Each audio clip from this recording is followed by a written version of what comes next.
Thank you, Alison, and good afternoon, everybody. Thanks for those who have made the time. Yeah, it's a bit weird that you stand up for... Yeah, anyway. We're just going over that. Thanks for those who have made the effort to be able to join us today, and for those who can't, that might be zooming in on our live stream on YouTube as well. We're opening today's meeting here on the unceded Aboriginal land, and I open today's meeting at 1 o'clock. Thank you.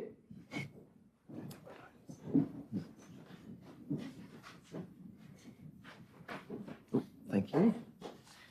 With all councillors in attendance today, we have no apologies.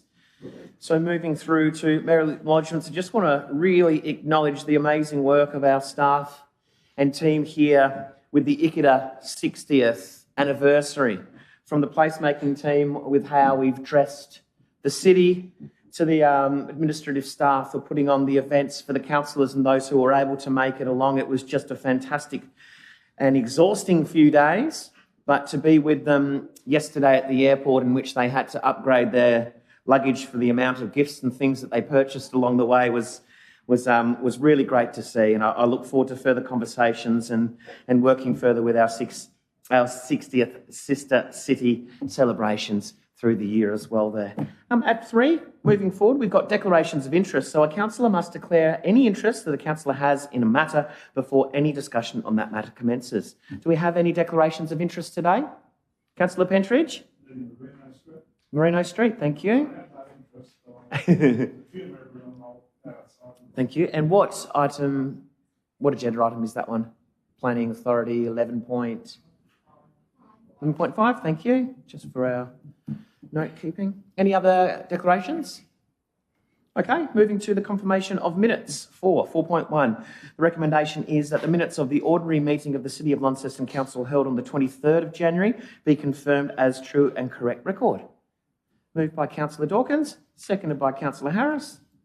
Any comments around the table? To the vote, all those in favour? So all councillors present. Professor? Yep. All councillors present. The motion is carried. Workshops at agenda item 5. 5.1 is the workshops conducted from the 30th until the 6th, January and February. Recommendation is that council notes the council workshops conducted and attended since the last council meeting for the purposes described and published in this agenda. Somebody to move? Councillor Dawkins, seconded. Councillor Britton. Councillor Dawkins? Anything, Councillor Britton? Any comments around the table? Okay, putting it to the vote. All those in favour? Okay. We're just accepting that these were conducted. We're not taking attendance, but if you want to abstain or what? Okay. So those against? Those abstaining? Putting the vote back to the start then. All of those in favour? All councillors present? No, the motion is carried. At 6, we don't have any leave of absence applications or community reports at 7. So at 8, we have public question time. 8.1, public questions on notice. They are published as a part of this publicly available agenda. So at 8.2, we have public questions without notice. So the rules and regulations, they're displayed and available upon entry. You may ask a total of 3 questions each, and if you may please start with your name and your suburb. Questions without notice? No.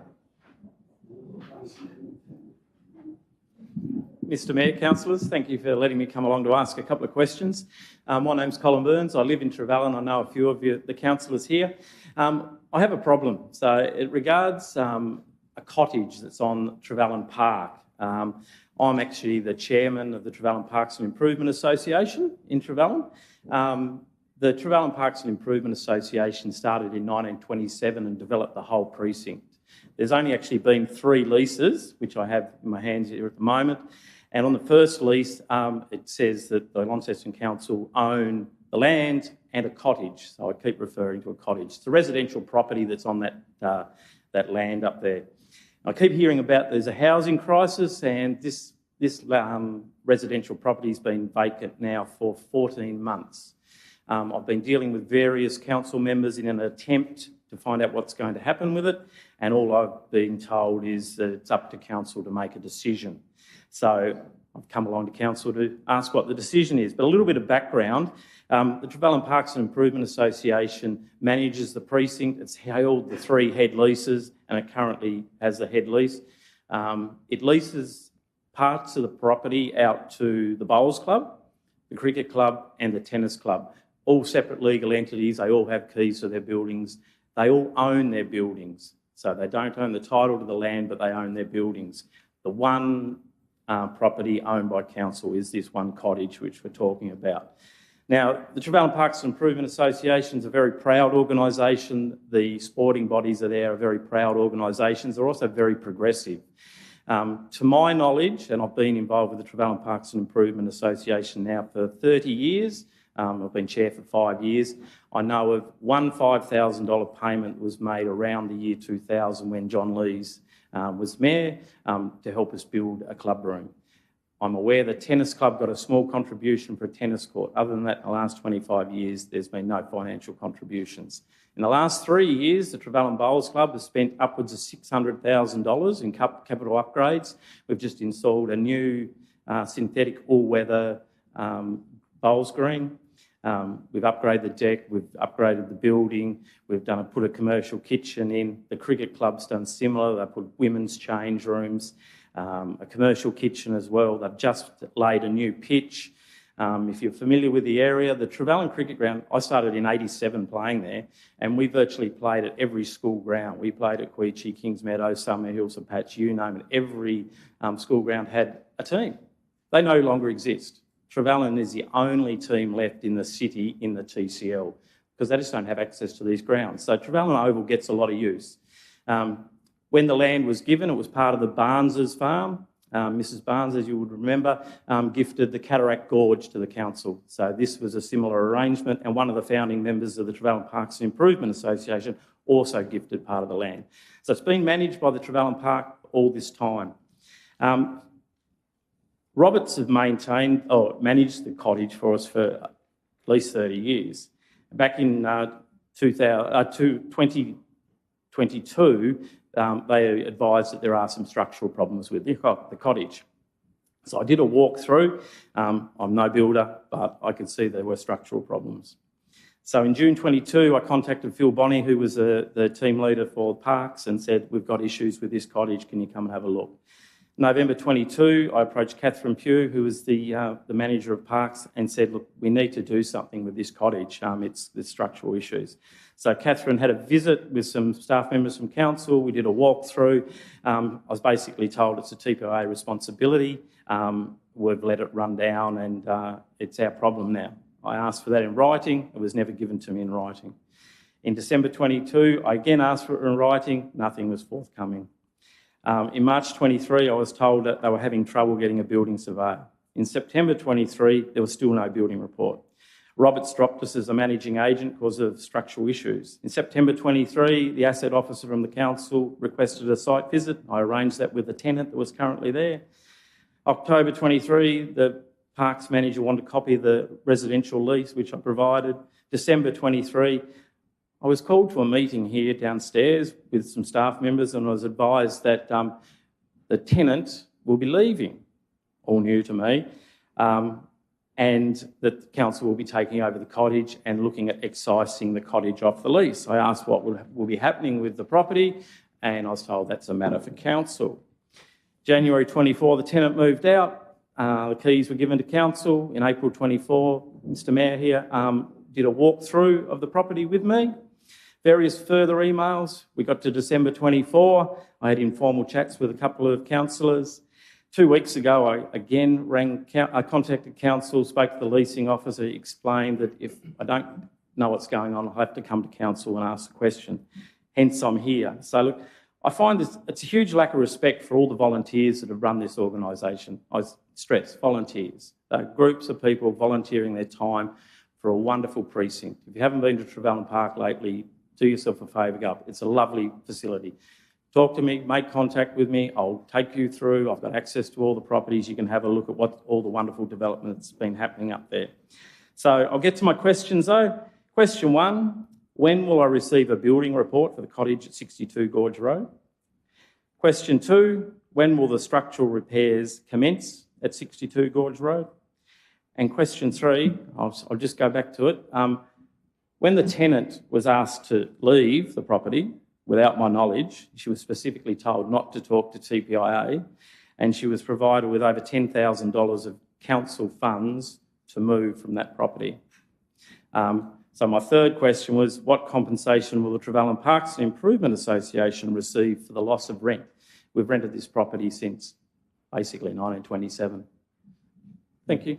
Thank you, Colin. Thank you for that ability to share those references. We'll take those questions on notice so we can have an extensive look into those answers for you. Thank you. Further questions without notice? Okay, we'll move forward through into our next agenda items, which are 9 and 10. We have no petitions or deputations that have been identified as a part of today's agenda. So at 11, Planning Authority. Under the provisions of the Land Use Planning and Approvals Act of 93, Council acts as a planning authority in regard to items included in agenda item 11, Planning Authority.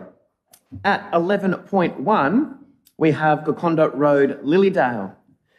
Before we get to any recommendations, do we have any speakers? I've got none noted. Any speakers to Lilydale?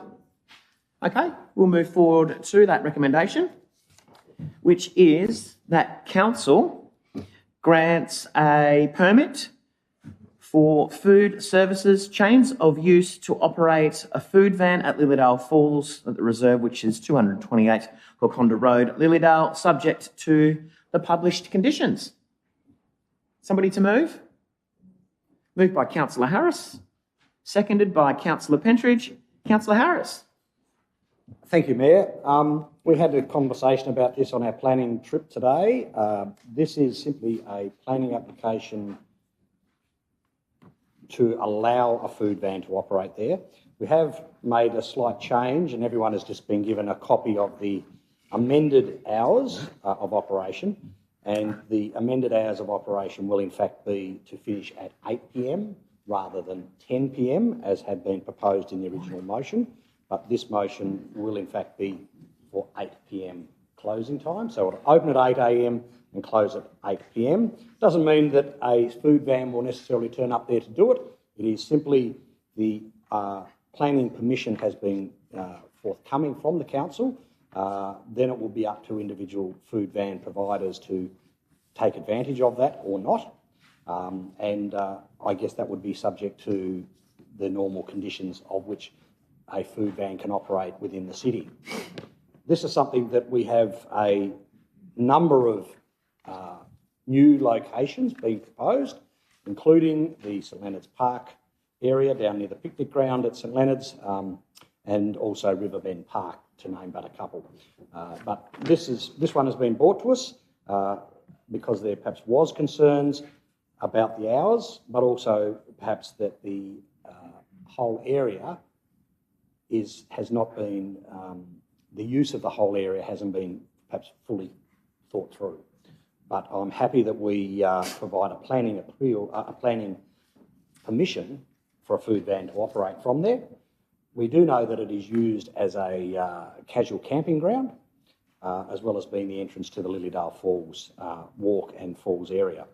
But at this stage, that's not what we're talking about. We're simply talking about planning approval to have a food services food van operating there. Thank you. Thank you, Councillor Harris. And with the permission of the mover and the seconder, the updated recommendation for hours. So you're happy for that to be the substantive motion? Yes. And the seconder? Okay. Councillor Pentridge as the seconder? Would you like to speak? Okay. Further contributions around the table? Councillor Walker? Thank you very much, Chair. And I do rise, first of all, to ask a couple of questions. I note that there was a previous council decision to include Lilydale Falls in a list of areas that would be considered for a permit to operate a food van. How did that list eventuate? Thank you, Councillor Walker. We'll have the team leader of placemaking answer that question? Thank you, Marcus. You can use that microphone there if you want to, if that's a bit easier. It's a bit crowded up here for those guns. Oh, thank you. I wasn't sure if it was on. So basically, we're aware of locations around the municipality where there's a shortage of food options, and so that's primarily where that list came from. Thank you. Thank you. Has there been any consultation with the area of Lilydale in regards to this, or are we just expecting people to make representation if they have any concerns? Yes. We didn't undertake specific consultation with anyone in Lilydale nor any of the other areas that we listed in our mobile food vendor policy. That's not to say that we can't have feedback given to us and that we have the ability to adjust areas as required under the guidelines. So we're absolutely open to hearing any feedback that people want to give us, but no, we didn't actually consult broadly. Thank you. Well, noting, if I may speak, Yes. there. Thank you. Noting that we now speak to the amended motion, which extends the hours. Limits the hours from 10 p.m. to 8 p.m. I think that change is sort of inconsequential to my approach towards this. And I suppose I'll begin by saying that Lilydale Falls is much valued, as we would all expect, by people of the region, but also travellers, as was mentioned, and foreshadowed by the mover of the amended motion. Sometimes, Chair, through you, I do regret sharing some thoughts with my fellow councillors because these things can be viewed one way or another. But let's have a look at Lilydale Falls for a second. It's an area that is highly regarded for its natural values, much like perhaps the Punchbowl Reserve or the Gorge, for example. But I note that we're not supposing that we should put food outlets in those areas. We've got restaurants. It's point of order, Chair. Point of order, thank you, Chair. Okay. I don't appreciate being interrupted when I'm speaking. Okay. Thank you. Thank you, Councillor Councillor Hopkins. Dawkins. Apologise. We will continue. Thank you. I think Council has to make a decision there in regards to what we see the future of an area like Lilydale Falls. And I think having this permit and this process begun preempts that.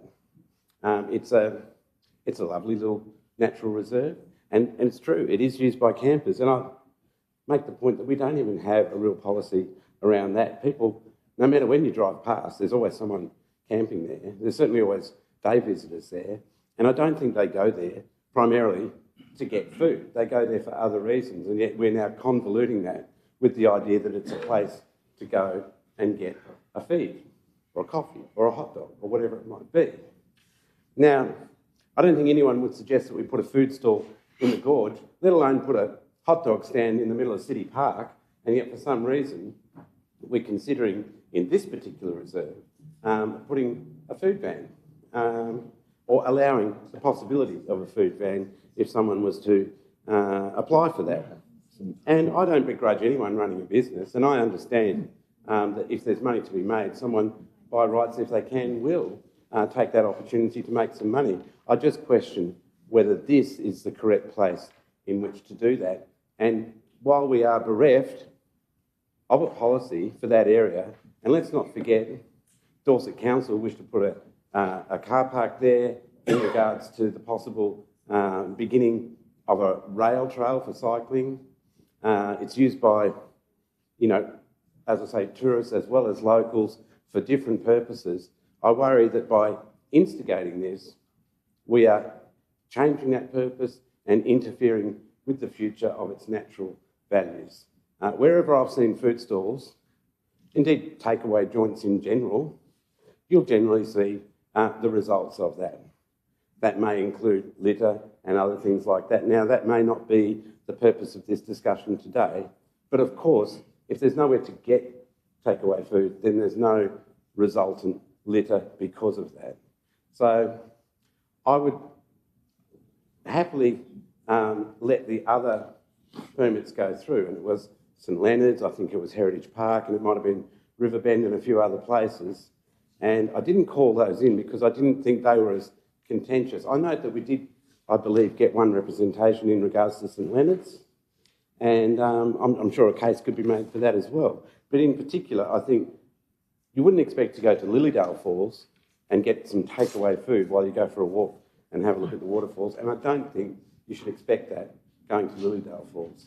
But of course, that will be up to my fellow councillors, and I appreciate the efforts that are being made on behalf of council, but I do think that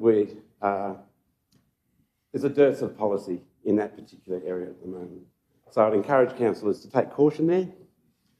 There's no rush to do this. We can reapproach it with a more holistic policy and procedure and overriding understanding of what we intend to achieve at such a precious little reserve. Thank you, Chair. Thanks, Councillor Walker. Councillor Dawkins. Thank you. Yeah, just leading on from that, and I apologise for interrupting Councillor Walker, but I was just a bit shocked to say there's no food in the gorge when we've got 2 outlets, places we own that we debate and we discuss the leases and the offerings, and we talk about this from time to time as the leases come up. So clearly the gorge does have food, and from time to time we have events where we have a number of food outlets lined up. It's exactly what food vans are supposed to be. They're there for that sort of flexible offering. They go where there's a place for them to go. They go for that sort of incidental activity that takes place in a car park. So we're talking about a car park on a main road here. We're not talking about taking a food van into a place that we lightly touch. And like Councillor Walker, I've spent a lot of time in my life trying to talk to people and understand what it is we want for our natural places. We want people to be able to access them. We don't want there to be a lot of other activity. We really do want that very light touch. And I don't think anything about the flexibility of a council policy which allows a food van, no one at this point is saying they want to go there, but potentially allows a small business that came of age during a global financial crisis where people were looking for interesting and different ways to engage with business and to engage with their community. I don't think this represents any kind of threat to any sort of natural place. I think all this does is maybe 10 years too late, but this is not something, this is not a brand new concept. This is many, many years, and many communities around the world have availed themselves of these kind of non-bricks and mortar businesses to be able to go where the people need them. So maybe this is an opportunity for someone to do that at Lilydale Falls, but what I do not think it does is do anything to detract from the natural beauty of that place. Thank you, Councillor Dawkins. I've got 2 questions. Firstly, Councillor Britton, then Councillor Gibson. Thank you very much. It's a question, but it's also just a statement. I'd imagine out in Lilydale, or the Lilydale Falls would be part of a tourist attraction for the area. There's probably cafes, restaurants, bakeries, not so much small out there, who sort of rely on a bit of that traffic. I just wanted clarification. Was anyone in Lilydale consulted over this at all? I'll have our manager of Liverpool Communities answer that. Yeah. Councillor Britton. Thanks for your question. Similar to my comment before, we didn't specifically discuss it with bricks and mortar businesses. We received some really strong advice from the state government that we have to tread carefully when putting in policies like this because of the Competition and Consumer Act. We can't be seen to restrict business within the municipality. And we'd heard lots from businesses in the past about mobile food vendors. Our interest in preparing this was about making sure that we had robust guidelines for those mobile food vendors to go into locations where we thought were appropriate, not impacting on natural environments unnecessarily, but could provide an opportunity that people might not otherwise have in areas not typically well serviced by food businesses. Thank you. Thank you. Well, I guess, yeah, just to speak to it, I like other councillors, aren't necessarily worried about how it will impact the natural values of the area, but I would be interested to know what businesses who were selling pies, pasties, sausage rolls, whatever else in Lilydale were thinking if there's currently not an ability for a food van to operate up the road, and we were kind of paving the way for that to happen. I'll leave that there. Thank you. Thanks, Councillor Britton. Councillor Gibson. Thanks. My question is a procedural one. On the 31st of October 2024, the 10 councillors who were present on the day voted unanimously to support the mobile food vendor policy and the guidelines, including Annex 1. Annex 1 predetermined some locations throughout the municipality that would be used to enact the policy, and the Lilydale Reserve was listed as one of those predetermined positions.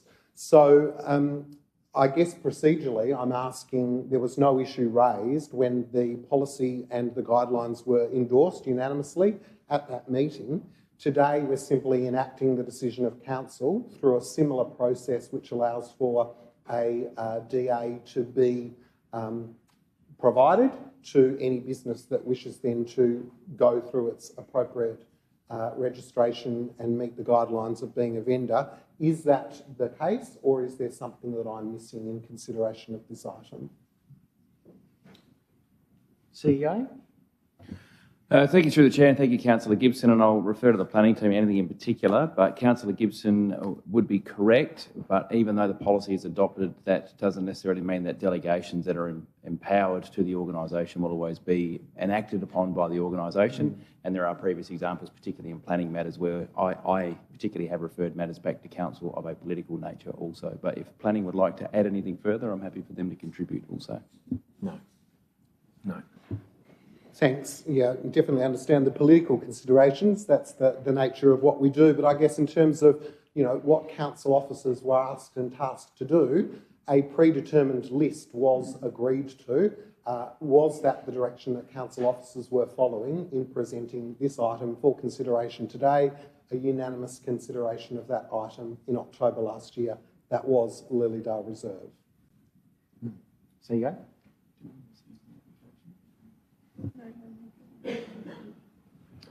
Councillor Walker, pull that in. Thank you through the Chair. I will refer to planning in terms of technical details on this one, but I also understand some councillors around the table also expressed some concern in relation to this particular permit.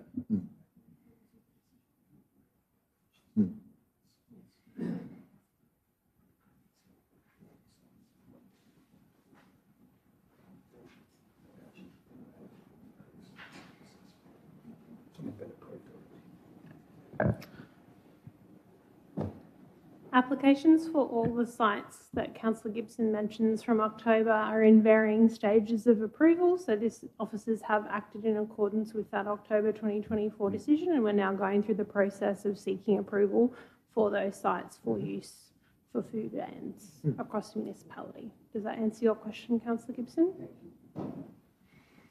Further question, Councillor Britton? Just one quick question. In the future, will if a food van does want to seek approval to go there, will there be an avenue for anyone to object to it? Naturally, as far as I'm concerned, that would only normally happen if you were in the immediate vicinity of the area. Does that make sense? I'm not the owner of the policy, so I'll just pass to the Liverpool Communities Manager. I think people always have the right to object. Whether we can action on that is, I'd need legal advice because, like I said before, the Competition and Consumer Act is very explicit. As a council, we can't choose which businesses go where. If a sushi business is operating on a street and someone chooses to operate next to them, we don't have a say in that. That's a purely market-based decision. I would have to get legal advice because I don't want to accidentally wander into the field of competition law where I'm choosing which businesses can go where. Perhaps a better phrased question is, would they be notified? Again, I'm not really sure they would be notified. I'm not sure, again, if I take it back to bricks and mortar, I'm not sure anyone in bricks and mortar is notified if a competitive business is about to open next door. I'm not sure that's the role of council. I'm very happy to seek legal advice on that, but at the moment I'm not sure that it might be entering into a field that we don't really have ability to or expertise to. Thank you. Councillor Palmer. Thank you very much, man. This is a really good discussion about Lilydale. Just picking up on a few things that my fellow councillors have spoken about. I too don't think there's a threat to the natural environment whatsoever, but I would urge my fellow councillors to go forward with this vote with caution. There is no rush, absolutely no rush. And it really does worry me that there was no consultation with the community or with the Lilydale Progress Association, who do speak for, not everyone, but the majority of the Lilydale community. And it does really worry me that we are saying that openly. There was no consultation, and here we are about to vote on a permit when the community hasn't been spoken to. So I would urge my fellow councillors to go forward with caution. I very rarely vote against our council officers, but today I won't be supporting this permit at all until some consultation is being done with the community. Thank you very much. Thanks, Councillor Palmer. Any further contributions? Deputy Mayor? Thanks, and thanks for the conversation. I think there are a couple of elements here. We did pass this policy back in October, so therefore I see the officers are only just enacting what they were asked to do based on that policy that we agreed. And we go back into the history of food vans. We set a policy up a number of years ago. It worked very well for a short period of time, and then it seemed to lose a lot of its fervour, so we came back to review that to see whether became originally food. They were the bane of everybody's life, particularly those who had fixed businesses and so forth. So people were very antsy and concerned about the impact they would have on their businesses. I think we've moved on several years since then, where now food vans are sort of here, there and everywhere, and they go to the Golconda Festival and set up in all sorts of different places that they go. All this is doing is leaving an opportunity. I take on board Councillor Palmer's view, because I think that's the only thing that I'm missing, is that conversation with the community of Lilydale. They're very passionate about where they live and what goes on out in that place, and for them not to know about it, I think, is something which is not ideal.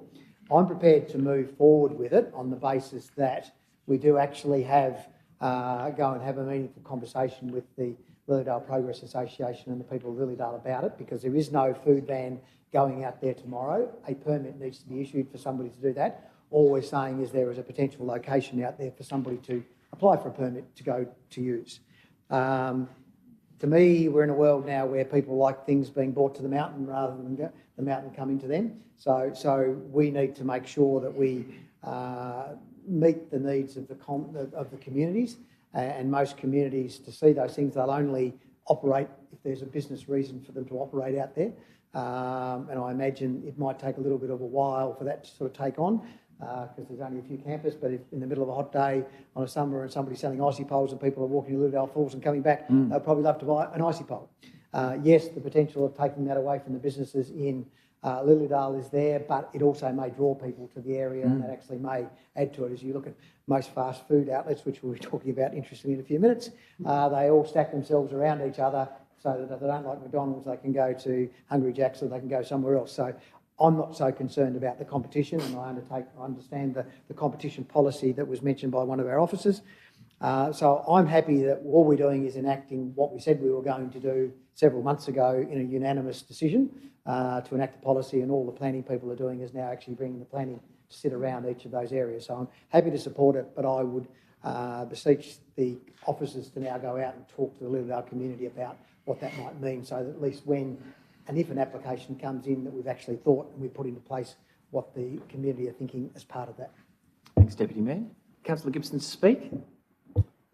Thanks so much. It seems to me, with respect, that we're getting a bit confused with regard to revisiting the policy, which was approved 10-0 in October last year, to now considering the planning item. Last October, there were 11 sites identified in the mobile food vendor locations list. They included Riverbend Park, Lindsay Street, Heritage Forest, Community Park in West Launceston, High Street, the picnic grounds at St Leonards, the Ravenswood Skate Park, Lilydale Falls at number 9, the Shed at Rochely, and Youngtown Regional Park being number 11. So 11 sites were approved as part of Council's endorsement of the revised policy. The opportunity for councillors and members of the public to feed into specific requirements pertaining to the guidelines and the strategy occurred at that point. So we can't be asking the planning officers to now go out and speak to the residents of Lilydale about which shops are going to be selling the hot chips or the toasted sandwiches or the salad if this plan is approved today. They're two different things. They're two different roles. They're two different parts of council, and in fact it's councillors wearing two different hats. That strategy was endorsed.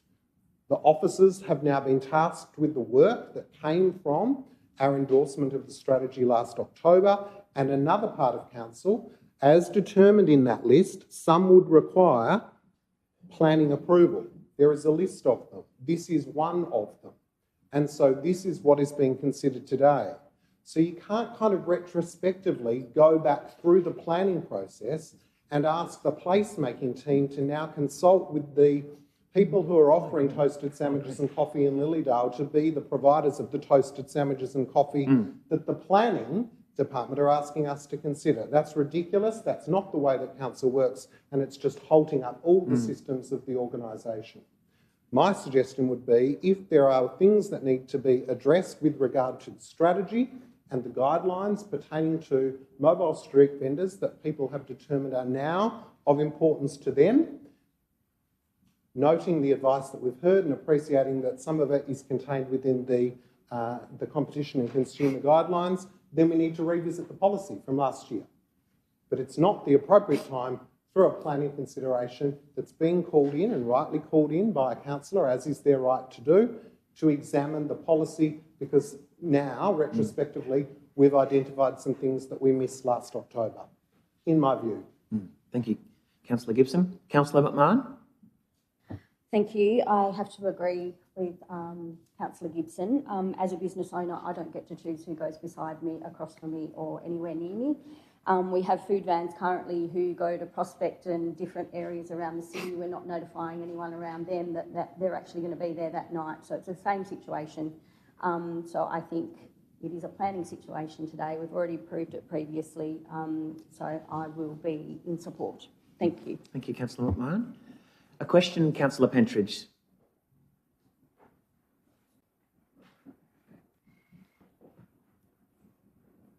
The question, what I'm concerned about, listening to my colleagues, is that once we approve, will we then fall into the position, which we seem to on so many occasions, where somebody can organise to put a food van in that location, which is contrary to everything that everyone in the community wants, and our council simply says, well, we're sorry, that was a policy passed by the council and we've got no way of stopping it. Okay, so the question is around the process around if this is approved, what control mechanisms are in place and what can be taken back or not taken back? Thanks, Councillor Pentridge. I think it's important not to conflate the two things. An approval today of this development application does not compel the placemaking team to approve a permit to use a food van at this site. Any further contributions? As a point of order, I'll flag that I will readdress the policy issues if this motion was to fail today. Thank you. A question, Councillor Gibson? A question pertaining to the response that was provided by the General Manager? Executive Leader. So that's important, isn't it? Because what is the process then? I mean, assuming that placemaking have put up the strategy, we've endorsed it, planning have then considered through an external peer-assessed item the development application, what procedurally happens next? And based on the response that you gave, which I appreciated, what then would preclude it from going on the website? What would a councillor or an officer need to actually do to ensure next that it isn't open for vendors to apply and utilise the DA? Thank you. If you were to approve the use today, then there would obviously be a number of steps, but I can't speak to those. When it goes on the website is a process question for placemaking. I'm not sure if today when you leave the room it'll be on the website this afternoon. I would highly doubt that.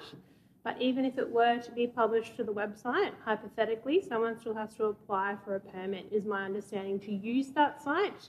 There's no guarantee that anyone will even be interested in running a food business at this site. Again, the market will dictate whether there is a desire and a market for use in the car park, but I'm happy to throw to the placemaking team if I've misspoken or we require any further clarification on the process, or even if any of the other sites are currently listed, because we are in varying stages of approval for those sites. Based on the guidelines that were adopted last year, again, in a free market, anyone can apply. What we are seeking when someone does apply are relevant licences. So the most important thing we'll be looking for probably is a food permit so that we know that food businesses are operating safely. Licences, public liability insurance, the types of products to be sold, details of the size and type of the vehicle and the intended trading locations, frequency of hours of operation. Now, similar to, I guess, environmental health permits, what we can do as officers is craft permits to be sensitive to the areas that they're going into.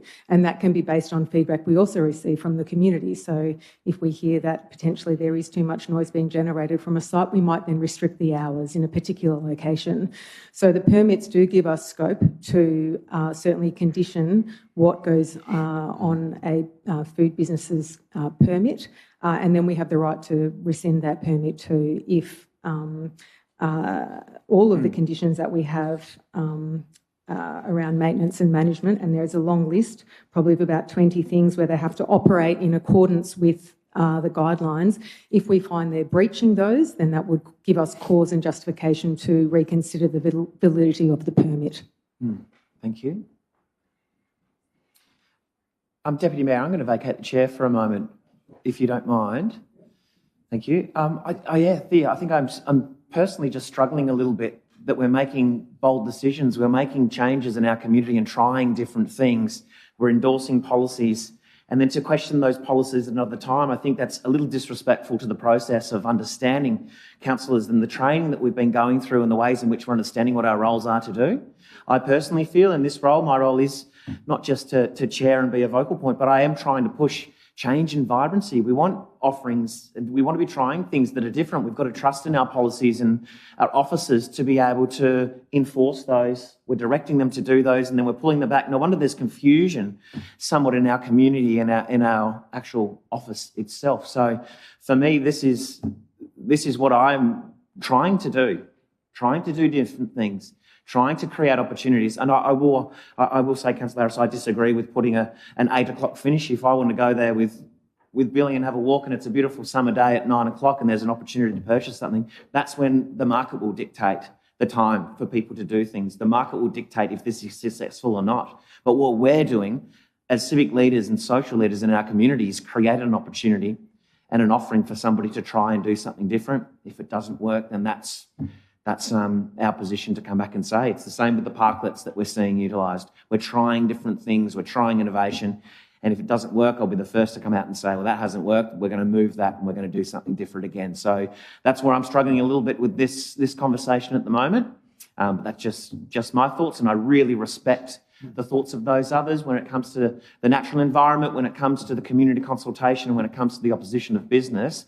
But for me personally, this is a great way to show our community that we're trying something different, but we're very willing to also have that conversation afterwards if it doesn't work. So, yeah, thank you, Deputy Mayor. Thank you, Mayor. Anything, Councillor Harris, to close? Yes, thank you, Mayor, but I might just start with a question. You raised the issue of hours, and in fact, just to ask, can the hours of the permit be varied, not only to perhaps later in the evening, but in fact even earlier in the morning? That is a busy truck and worker route, and a 7 a.m. starting time may well be desirous for someone who might set a coffee van up there, for example. So can the officers just explain the process? Should someone want to actually start the business earlier, or finish later than the hours that were specified? Thank you. Thanks for the question, Councillor Harris. In terms of the development application, those are the maximum hours. So if you decide it's 8 p.m. for the sake of argument, then a permit could be granted, I believe, up until 7 p.m. or 8 p.m., but it couldn't be granted for operating beyond 8 p.m. Does that make sense? And Saturday? Would be the same thing. Thank you. Thanks for that. Just clarifying it. So look, this is our first one, and we're never going to get them. I guess we always learn from our first process that we go through. However, as Councillor Gibson has so eloquently said, we've already got our strategy in place, and this is simply the planning department carrying out our strategy. And so I think we need to be considerate of that. The market will decide whether a coffee van, a hot dog stand, or any other sort of food van will work in that location. And if it doesn't work, the market will then pull it back. Similarly, competition for those who might be operating 2 kilometres away in the village of Lilydale will also vary to that market. They may open earlier, they may close later, they may offer a different variety of product. But that is the competitive market we work in. So I do encourage all of my fellow councillors to support this development application today, because having planning approval of that is simply implementing our strategy for our food vans. Our initial one is here at the Lilydale Falls, but hopefully we will then learn of what the process will be for the other 10 sites as they come through to us. Thank you.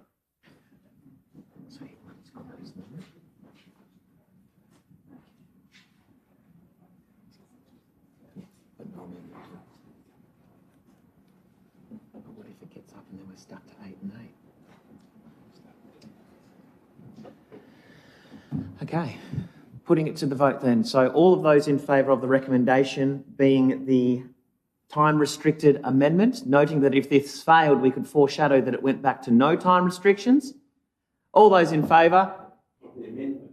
Yeah, well, that's the one that's been moved by the mover and the seconder, which is the 8 a.m. to 8 p.m. Just a point of order, just for... Please help. This is... That wasn't the one that they moved. That afterwards you asked... No, they did. It was the permission of the mover and the seconder. So that becomes a substantial motion. We should be voting on the substantial We are. motion, not the amendment. Yeah, that's what we're voting on, the 8 a.m. to the 8 p.m, which, with the permission of the mover and the seconder, has been put forward, which wasn't originally in the agenda. Point of order again. Please. If this was to fail, we would then vote on the initial motion. Is that what you said? Procedurally, not really, but... No, that's fine. Can I please have some clarity for the councillors? Thank you, Your Worship. For clarity for the chamber to understand what people are voting on, there was no amendment. There was a amended recommendation number 8 as provided to you by a printed copy with the consent of the mover and the seconder. That is what has been moved and debated just previously. The Mayor has indicated, however, should the motion, which is now closed with the mover now closing the debate, fail, that the Mayor intends to foreshadow or has foreshadowed a motion of approval with the removal of any time restrictions as outlined in recommendation number 8. Okay, all those in favour? Those against? 1, 2, 3, 4, 5, 6 against. Motion is lost, which brings it back to the foreshadowed no time restrictions. Okay, do we have to speak to this again? Or those who haven't spoken? I've foreshadowed moving the original motion. Yes? Yeah. Seconded by Councillor Britton. All those in favour? Point of order. So just in terms of clarity, just to ensure we're talking about the same thing, your definition was no time restrictions. Of course, what the substantive or original recommendation from officers said was 8 a.m. to 10 p.m. So it's not actually incorporating any of the things that others were suggesting, i.e. coffee at 7. What the motion, that I consider we're about to Okay. consider is from 8 until 10 p.m.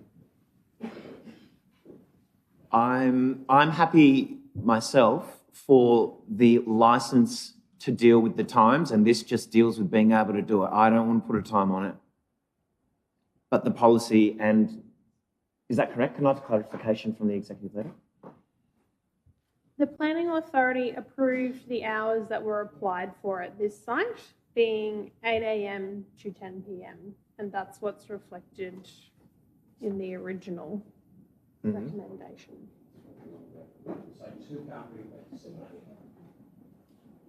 The planning authority won't. They,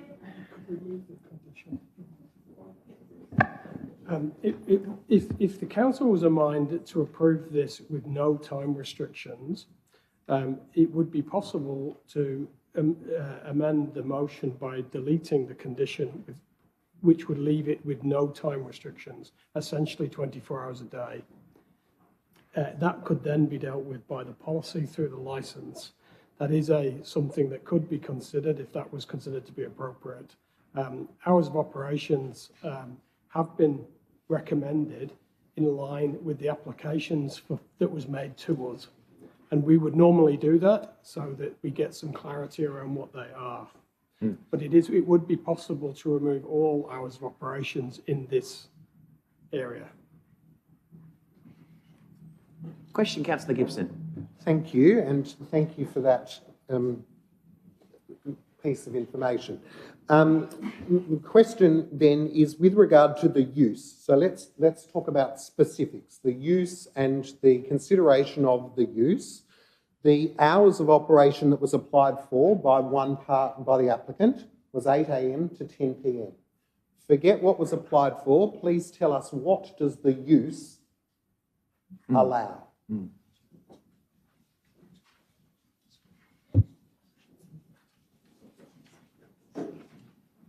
1 moment, please, Councillor Gibson.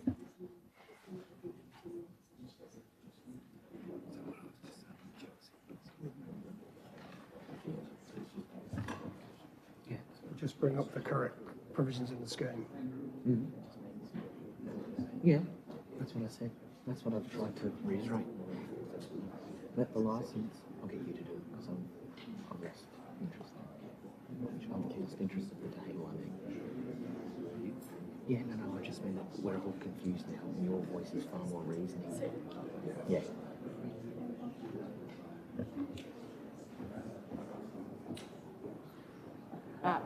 Councillors? Sorry.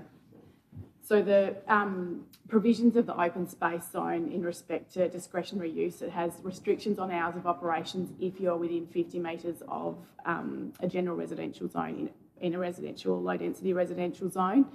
As we're not in, as the site is not within 50 metres of those, therefore there's no time restrictions under the scheme that need to be applied. Another question, if I may then. So the hours of operation, and I certainly appreciate that response, and it's acknowledged, the hours of operation have been listed here simply to reflect what the applicant asked for, correct? Correct. In terms then of endorsing the consideration of this with regard to sections 51 and 57 of the Land Use Planning and Approvals Act, if indeed someone was to move an amended motion that removed condition 8, hours of operation, or indeed aligned hours of operation with another strategic instrument, what would be your recommended advice that could be to give surety, obviously, to people in the area of, in this case, Lilydale, that a 24-hour hot dog stand, use others' words, 24-hour hot dog stand wouldn't be operating from the Lilydale Falls car park. Thank you.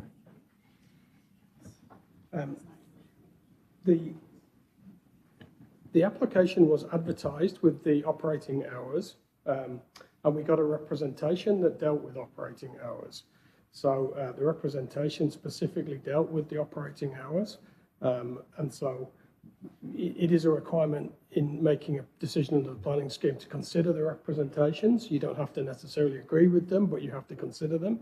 We've considered them and we felt it was appropriate to put the 8 a.m. to 10 p.m. on.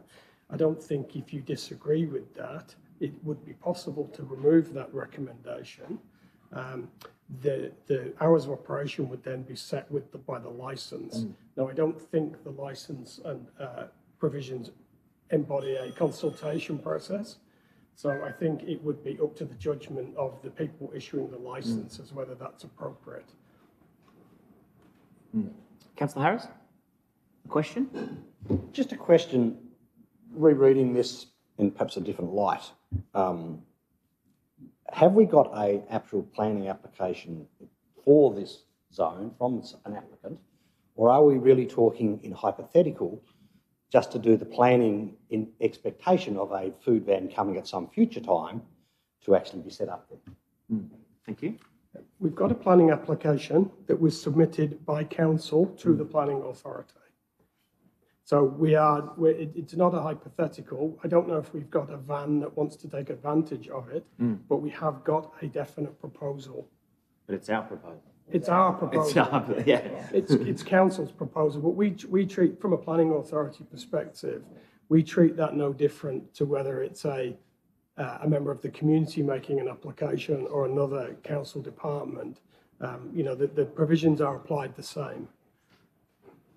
Point of order.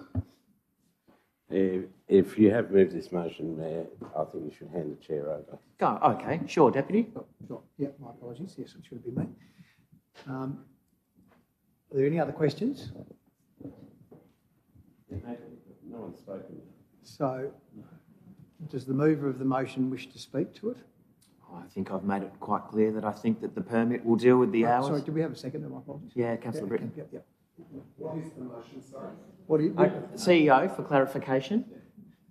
Thank you, and through Acting Chair, as I understand that the Mayor has moved the motions as originally printed within the agenda with the exclusion of recommendation number 8, which deals specifically with the hours of operation, and I believe that's what's been moved and seconded, and that's certainly what we have from a minutes purposes. Question, Councillor McMahon? So if we decide to vote against this, does the original motion stand between 8 and 10?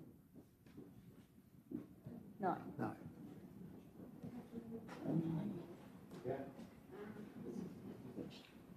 The original motion hasn't been moved. Not me. Hang on, wait for an answer. Is the answer no? The original motion doesn't stand? No. So, Councillor Kai? Can we table this so that we can talk about Lay it it in on the workshop? table. Or whatever it's called, so that we could talk about it in workshop and come back to it? So move the matter lay on the table. Was there a second? Is that's procedurally fine? So through the Chair, for clarification, that's a procedural motion which takes precedence. So should Councillor Kai receive a seconder, then that will take precedence over the debate. Is there a seconder for that? Yeah. I'm allowing it. Councillor Pentridge is the seconder to it. So we just take a vote on that. All those in favour that the matter lays on the table?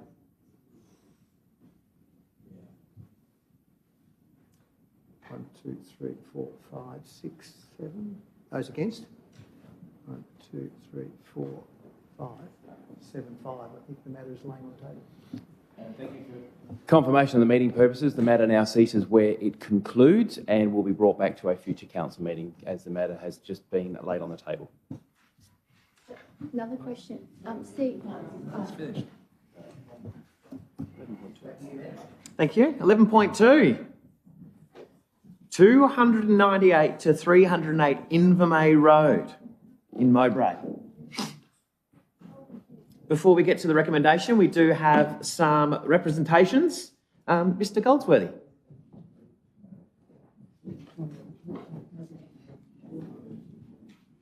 Good afternoon.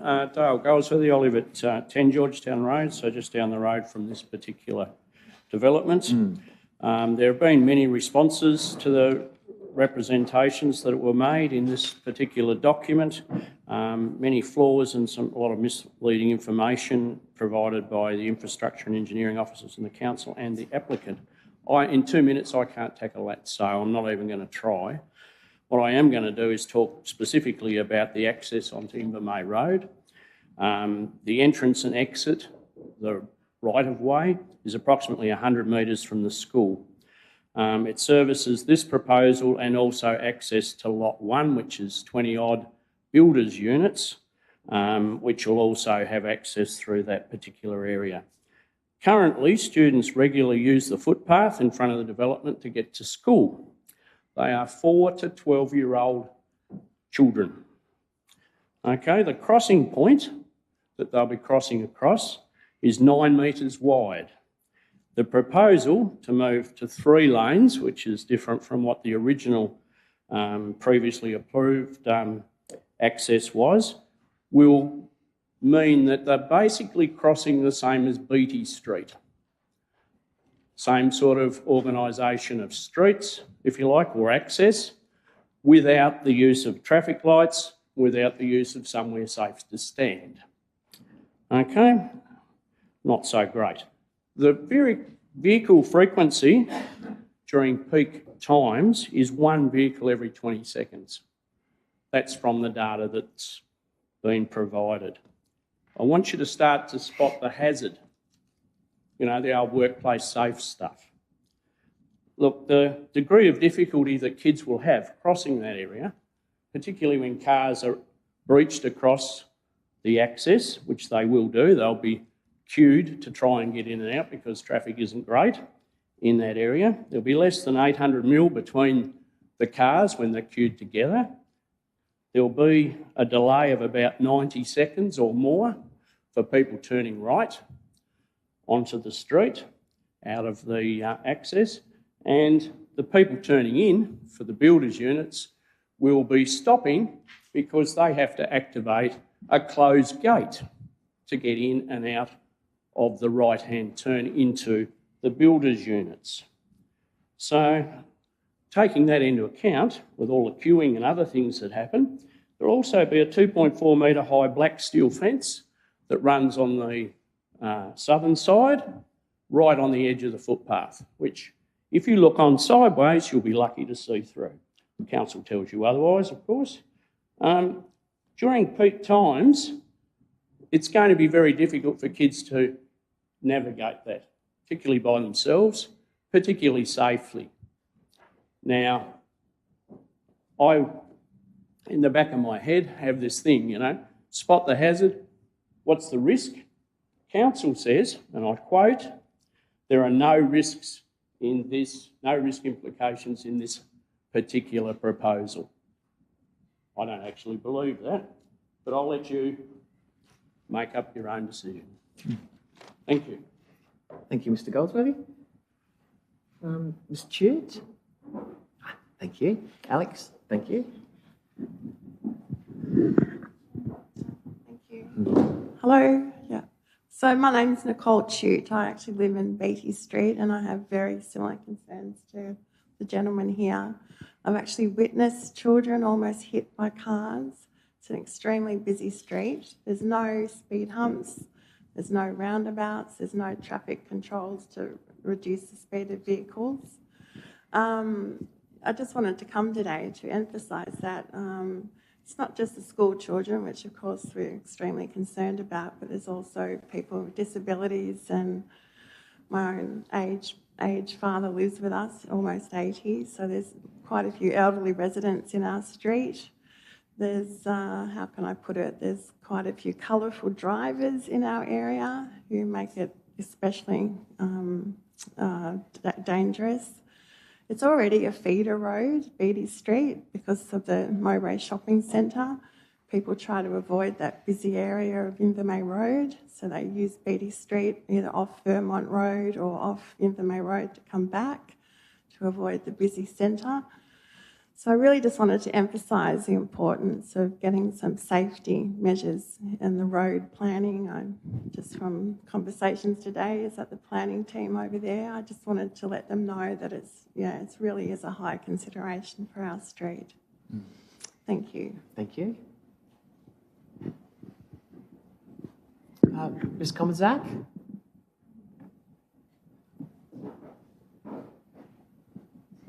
My name's Heidi Komzak. I live at 10 Georgetown Road, which is just same address as my husband over there. I've been a teacher and have taught at Mowbray Primary School. I have lived there for 40 years, and similarly to what has been mentioned already is that the children, I just have a gut feeling that children will get hurt if this proposal goes ahead. We do have quite idiot drivers at times, especially in the wet, if it's raining, and children do not always have common sense when it comes to traffic like we experience there. Traffic is often queued down to our house, which is nearly opposite the driveway to the university, at peak hours, at drop-off and pick-up times. And we have experienced often a very close shaves. So it's a big problem for me if that goes ahead. Thank you. Thank you. Were there any other speakers from the floor that aren't noted? We'll just keep working through. I do have Josh. Josh Hennessy? Yes, correct. Good afternoon, councillors, members of the public. My name is Josh Hennessy. I'm Senior Development Manager at McDonald's Australia, specifically looking after the Tasmanian market. McDonald's has been a proud member of the Tasmanian market since in excess of 30 years when we first opened our restaurant in Moona. In 2025, we have 16 restaurants throughout Tasmania, all of which are operated by local licensees. We're hoping at the conclusion of today's meeting, Mowbray will be another restaurant for the community. Upon completion of the Mowbray restaurant, we'll put $5 million, in excess of $5 million back to the local economy. In our restaurants nationally, 70% of our workforce fall within that key youth demographic, and the Mowbray restaurant itself will contribute 100 new local jobs. We're committed to being a good neighbour. We'll contribute back to the community by economic development, also creation of new jobs, and we'll look to obviously contribute to local and community needs. Thank you. Thank you. I've got Blanche. Blanche Manuel. Good afternoon, councillors. My name is Blanche Manuel. I'm from Ratio Consultants and I represent McDonald's. Got 2 minutes, so I'll try and cut to the chase. I think the first thing I just wanted to say was what we've got to look at here is what you've got before you is a convenience restaurant in an urban mixed use zone on a main road.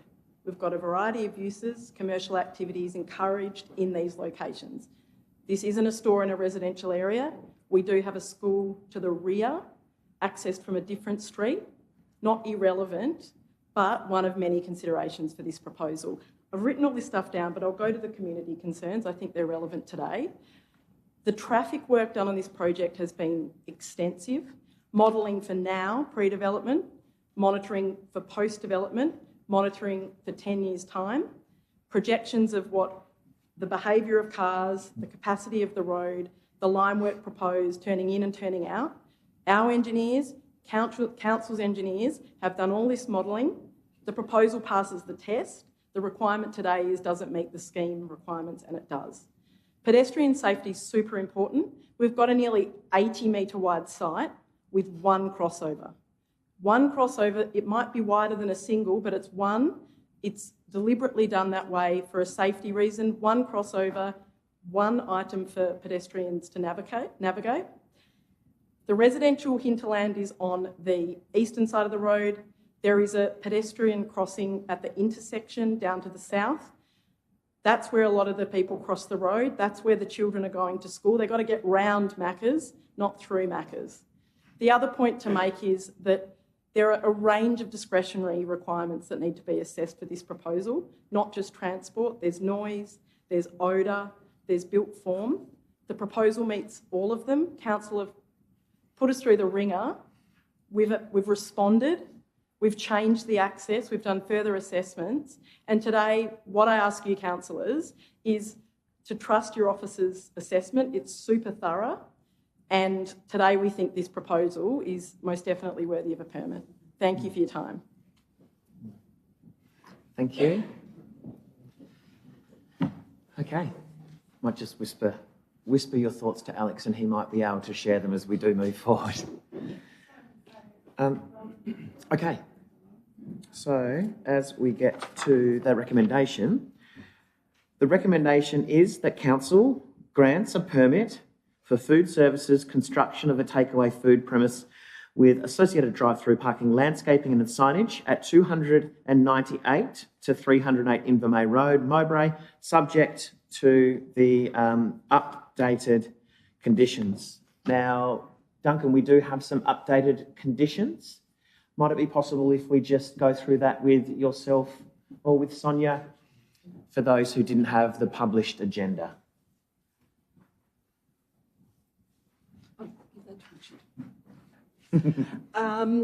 The initial conditions that you would note were in the agenda papers that were published were perhaps not as comprehensive as to take into account the considerations and reflect the works that are proposed in the TIA by Rachel as part of that. So those have been updated to be more clear in articulation of what the scope of works expected in Invermay Road actually are. It details turning lanes, provision for the pedestrian crossing that will be close to that site, the removal of some curb outstands, and importantly the maintenance of the bike lanes that actually exist on both sides of Invermay Road in that location. Great, thank you. Noting that updated information, somebody to move the recommendation? Deputy Mayor move. Second, Councillor Britton. Deputy Mayor. Thank you, and thank you for all the commentary that has come before today. Like all of these things where you have commercial use and you've got nearby other sensitive uses like residential and schools, there's always the potential for conflict. As the speaker, one of the speakers said, there's been a very comprehensive review of this, and to me, most of this gets back to traffic management and pedestrian safety. I think all of the other issues and concerns in relation to the thing have been adequately dealt with by the officers, and this has as well. I think, as a number of speakers have said, there's been a lot of work toing and froing back from our councillors' offices asking for further information, a very in-depth traffic impact assessment. Clearly, McDonald's want this to be successful as well as the community. Therefore, they're going to make sure people can get in and out of their site in a manner which is appropriate. I take on board the comments regarding the pedestrian access and the response that was made by one of the speakers in relation to the fact that we only have one pedestrian crossing. So we've taken out, I think, a couple of crossovers from the old James Nelson, noting that it was an industrial operating entity many, many years ago, albeit not for some time. So cars have come in and out of that area in the past. So it's not new. So what they've done is they've made a bigger crossing or sort of entrance and exit.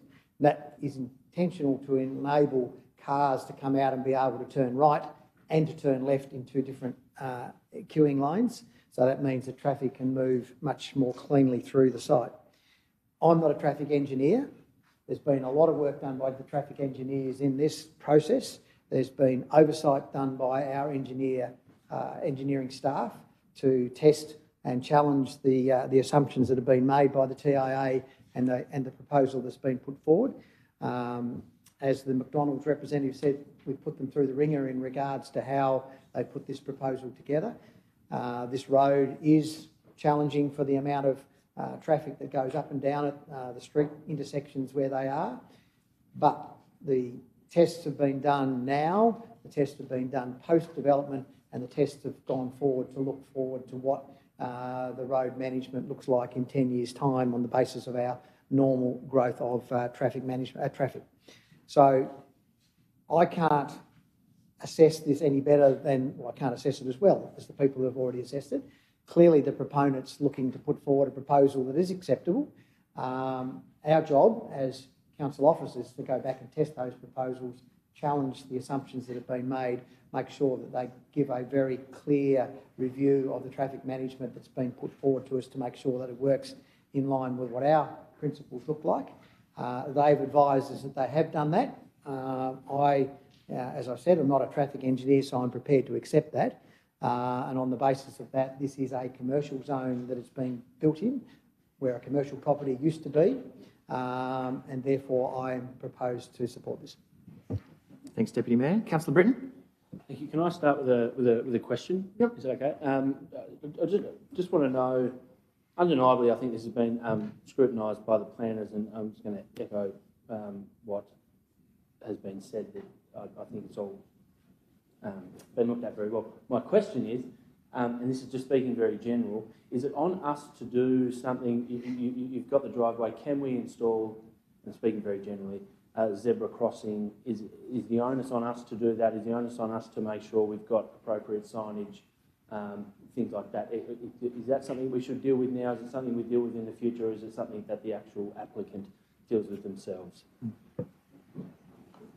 Thank you. Conveniently, I just wrote a note on that, actually. It's actually a driveway crossing, not a road junction. So important to understand that that assigns priority to pedestrians using the footpath, not the vehicles entering or exiting the site. That is distinctly different from the junction perhaps of Invermay Road and Beatty Street, as we talked about earlier, where the vehicles actually have right-of-way and you're relying on the signalisation of the crossing to allow the pedestrians to cross. The pedestrians in this instance, because they are crossing a vehicular crossing, the footpath has the priority.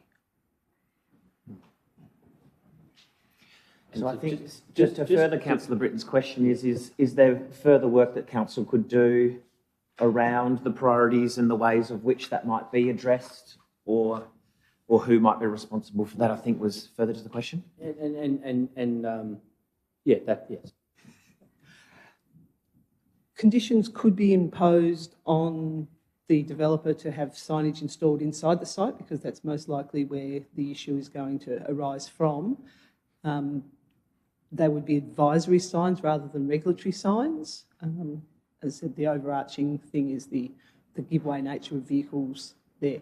But it would not be uncommon, we have done it in other instances, that signage, give way to pedestrians, caution, those type of things are imposed, and there are Australian standard signs that would fit into that category if they were to be imposed.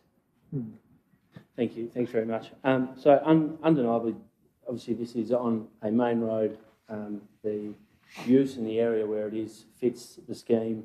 You've got Hungry Jack's KFC just down the road. Not going to be too comical, but old Ronald doesn't tend to buy the wrong property too often.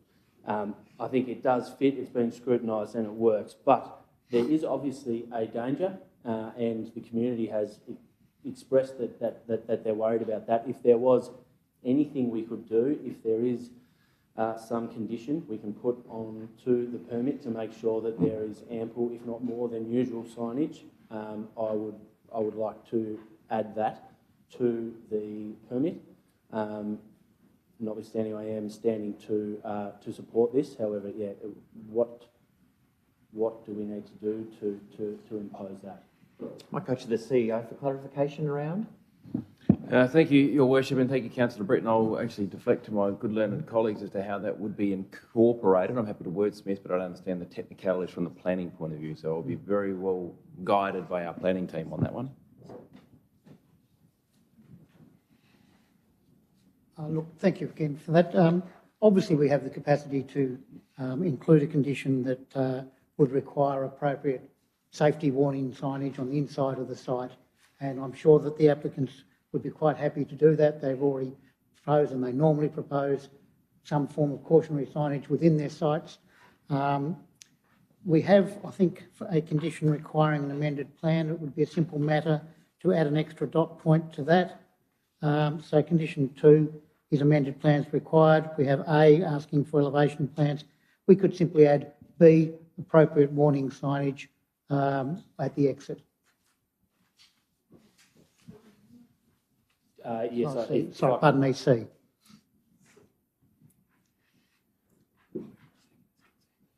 So this is now something that would require. Yeah, it would require permission from the mover and the seconder. Yes. We'll just get clarification on what exactly those words are first.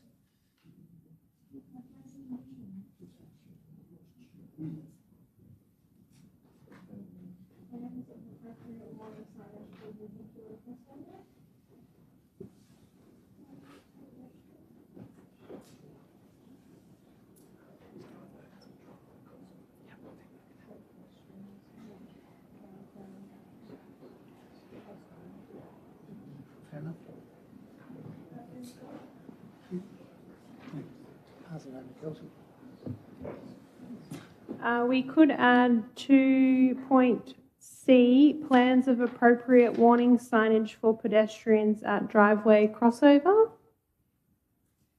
Point of order. I think you're getting into dangerous territory if you're just allowing the mover and the seconder to change what the officers have recommended. So my hope would be that if that is to be added, it could be an amendment.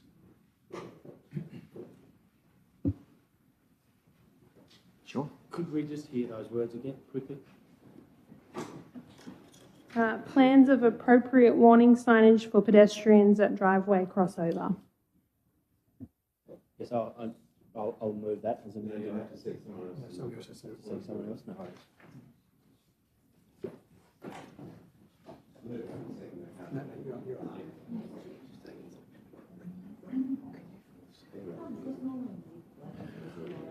Thank you. And through the chair, just for clarity for meeting purposes, while we get it on the screen so everyone's very clear on what is being proposed here, if Councillor Britton has a preference to put that as an amendment, even though I do note that the mover and the seconder have consented to it, but the meeting can take that as an amendment from Councillor Britton, if you're prepared to move that.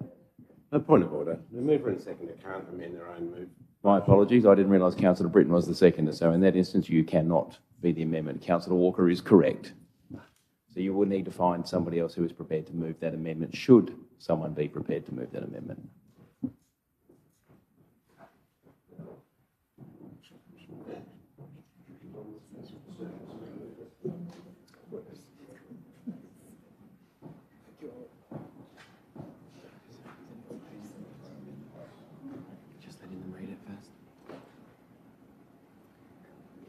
Okay, councillors had a moment to read Councillor Britton's proposed amendment. As Councillor Britton is the seconder, looking for somebody to move the amendment.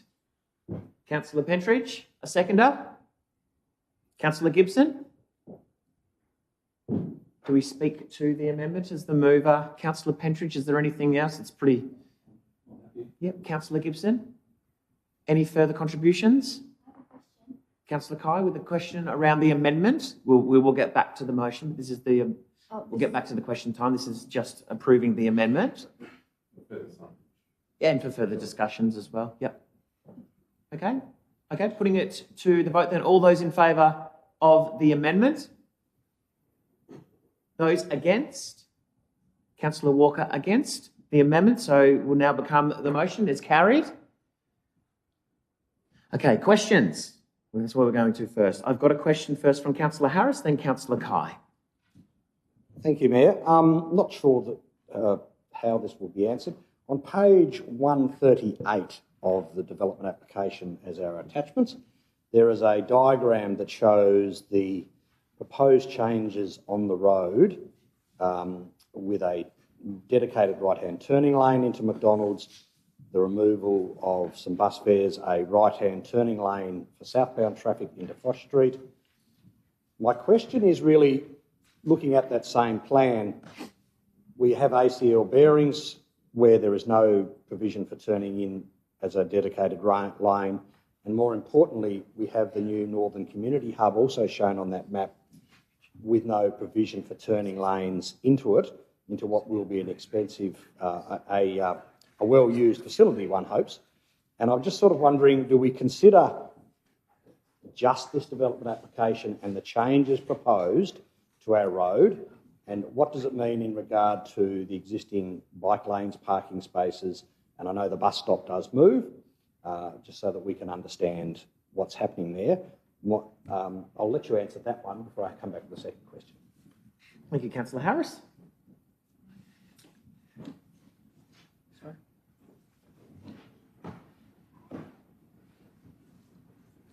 It is noted that the documentation contained in the ratio report does not show the right-hand turn facility for the ACL bearing.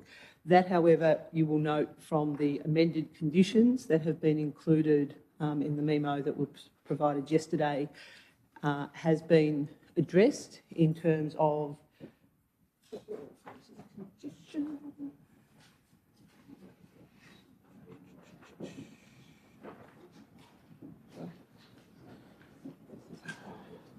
it's like this other page.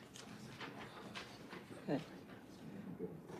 I'm not sure what number you might have that as, but construction of works, roads, provision of a right turn facility from Invermay Road into Fosh Street that does not obstruct the existing right turn into the access at 310 Invermay Road. That is the ACL bearing site. It also notes further down there that there is the removal of the curb out stands that exist on the western side of the road. There is removal of some parking, and that facilitates minor deviation in the existing bike lanes that are there, but they are important to be preserved as part of that. So the parking is lost as a result, but those things do remain in place. The bus stop is moved to be clear of the turning facility. Thank you. Thank you, although it does say it's only going to be moved 30 metres, which I think would still leave it in front of McDonald's.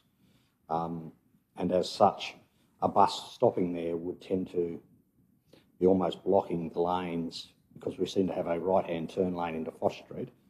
Or are you saying, and there doesn't seem to be enough width there for everything we're trying to do.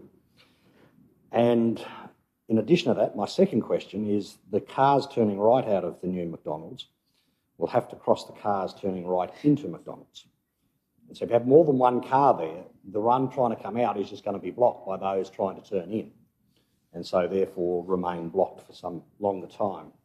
It doesn't seem a very efficient way of trying to manage the traffic in and out. And in fact, at McDonald's in Kings Meadows, you enter off Hobart Road in general terms, but you exit onto Opossum Road so that you're not crossing across the other flow of traffic.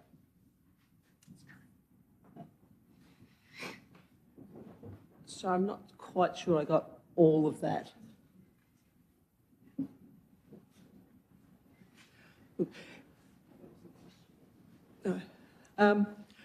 It is acknowledged that there will be queuing within the site, and while we are, obviously concerned that there is a reasonable access for everybody, queuing inside the site has less of an impact on the network because it occurs within the private property. These are still at the stage of being concept designs, and there will be a full engineering design produced that will take into account all of those things.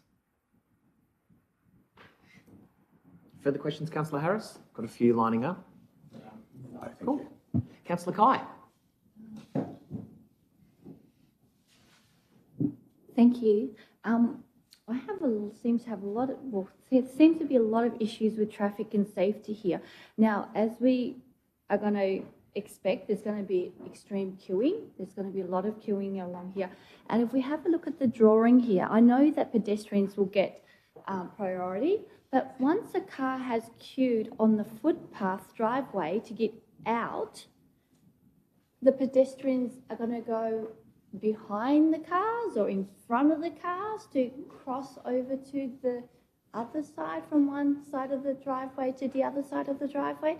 And you've got the lanes here, so if the kids walk, I say kids because there's a school very close by, if they walk along there and there are cars turning in, for example, right, and then there's a car waiting to turn out waiting to turn right is right on the middle of the driveway or the walkway, then these kids are standing practically in the way of cars trying to turn in.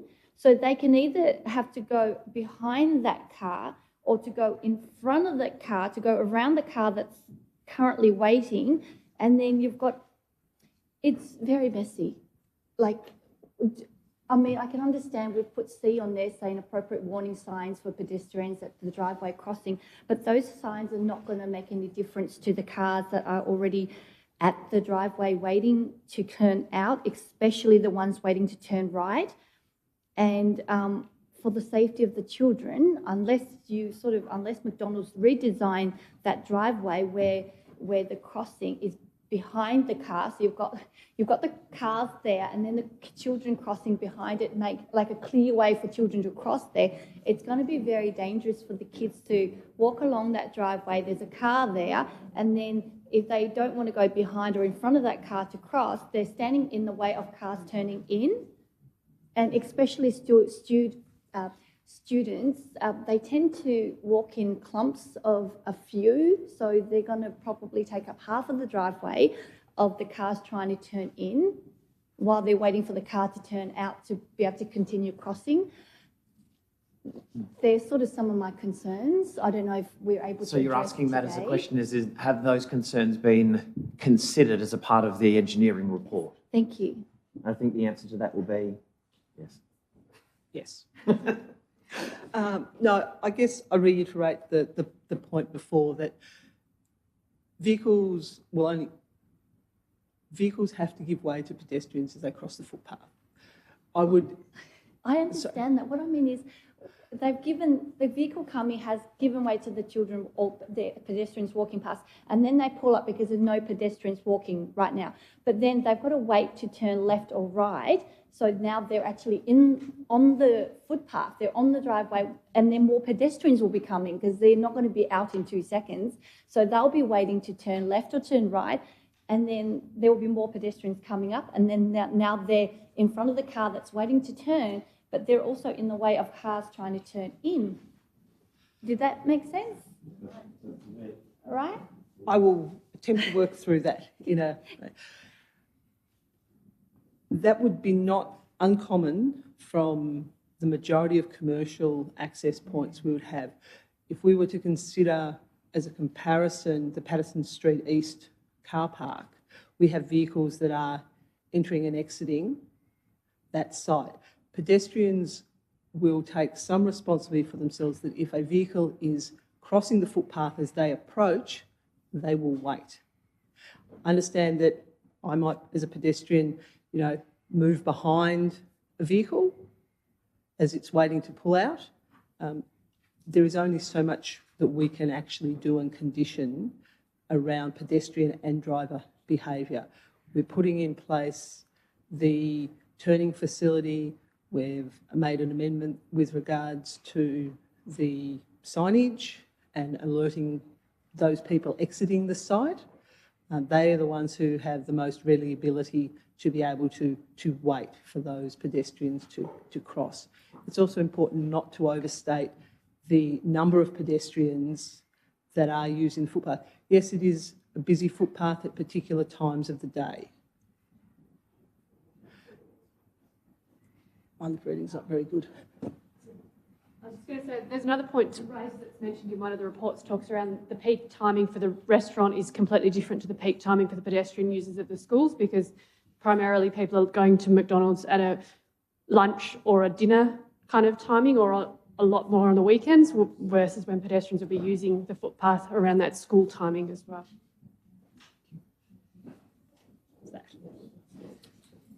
Further question, Councillor Walker.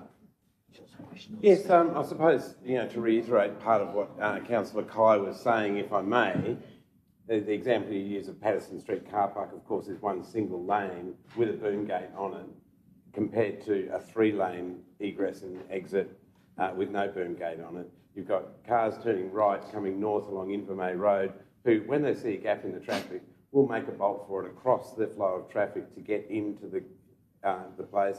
You've got cars coming out, and as I think, to paraphrase Councillor Kai, if I may, through you, Chair, those cars are not going to wait off the footpath. Once there's no pedestrians, they're going to come out as far as they can in order to take advantage of the moment to get onto that road. So I suppose that's the question. Is that a clear way? Is the footpath deemed a clear way, i.e. cars cannot not park across that while they wait to get out? And as I say, I'm only paraphrasing what Councillor Kai says, but I don't think the comparison to a single lane. And look, Councillor Walker, we get the question is valid. The question is valid. We don't want to be attacking answers of officers, but fair I do take on your point, and it's a good question. The legalities, legally, can you pull out and be in the way of that car spot on a footpath? You are not standing in the sense that you are queuing and you are moving on. So it would come down to be very unfortunate. At some point, you will need to cross the footpath to access your property. Yep, thank you. And I'm certainly not wishing to attack. I know the planners have done a lot of work here, and as well as the proponent, in getting this to a point where it can be considered today. I would like to ask the changes, the infrastructure changes to our street, where is the actual plan for that? I note many sort of circuitous references to what will happen on the street, but where is the comprehensive plan as to what happens with our infrastructure on our street? The concept plans are contained within the documentation that's been submitted. The conditions that have been recommended, should the application be approved, contain a requirement for the developer to submit detailed engineering designs in accordance with council standards and recognised national standards in relation to road design, traffic widths, those type of things for traffic lanes, location of crossings, pedestrian refuges, those type of things. So they will be submitted as part of the approval process that happens subsequent to a permit issuing. They will be scrutinised by our engineers and approved. If they are acceptable, if not, they'll be sent back for modification, and then we would expect the developer to undertake that work. So it would be true to say that right now we're being asked to make a decision through you, Chair, on these plans, to endorse these plans, when the right-hand lane heading north on Invermay Road to turn across the flow of traffic into the site, I'm not to know how many cars could be contained in that slip lane, because after a certain amount of cars, of course, that slip lane will block the entire of Invermay Road. But looking at whatever plans are available, I can't determine how long that slip lane will be. I have no surety around that. That will be part of the design that will come through, taking into account the information that has been provided in the traffic or transport impact assessment. But right today, no one can tell me it's going to be 3 cars that can queue, it's going to be 2 cars, it's going to be 4, it's going to be 5. No one can exactly tell me that detail. And I think that is of concern because, of course, it is a main arterial road. If it only takes 2 or 3 cars to block that entire road, and the third car's tailgate is now precluding cars moving past, I would consider that we have a problem.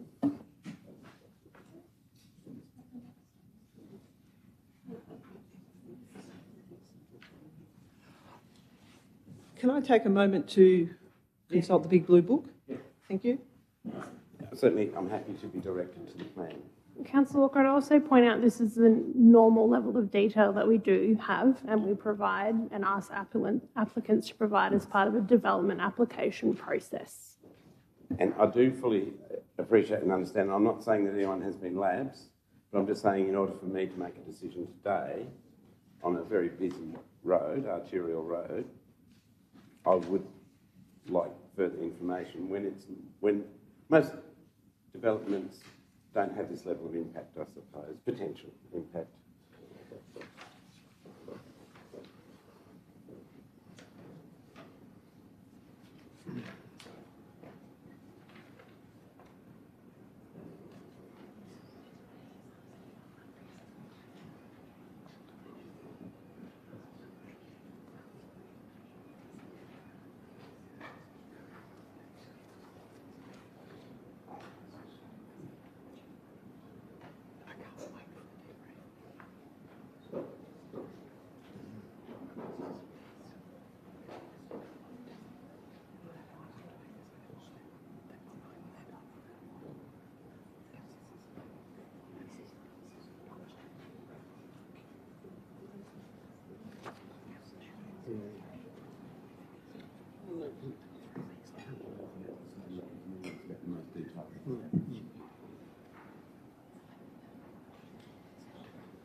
I can't give you a figure just at the moment, but I believe it was 4 vehicles and there was a requirement that council had imposed in further information request to lengthen that slightly to accommodate another vehicle.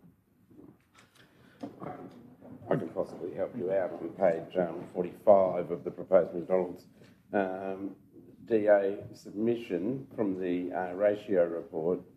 There is a picture which indicates a 30.2 metre treatment, including a 15 metre taper. In other words, leaving 15 metres, which, you know, accepting that each car takes around 5 to 6 metres, is 2.5 cars.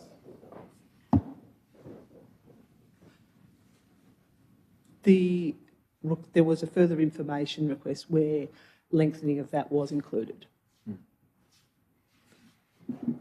No. I've got further questions. Councillor Pentridge?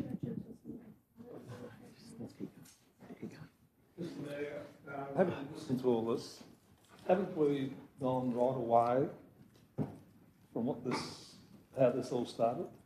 See, I'm totally confused. I'd like to add to this. I'd like to thank the people who are concerned about the most important thing on this planet, which is our kids. So, without adding to all this confusion, I'm not interested. I'm well aware that McDonald's are a great corporate citizen. Without children, they haven't got a business. And I'm pretty sure that they will do everything they can to make the place safe. Right now, I wonder, with having listened to everything, is shouldn't we, and I was hoping you would use your powers, and Mr. CEO is here, put a stop to this. We'll be here next week talking about this. What these good people flagged was the safety of our children, because there's a primary school there, and let's go back and concentrate on that. And let's flag. I personally don't have a lot of time for rules and regulations and engineers and reports. Let's flag one thing, the safety of the kids. And that's where this should stop.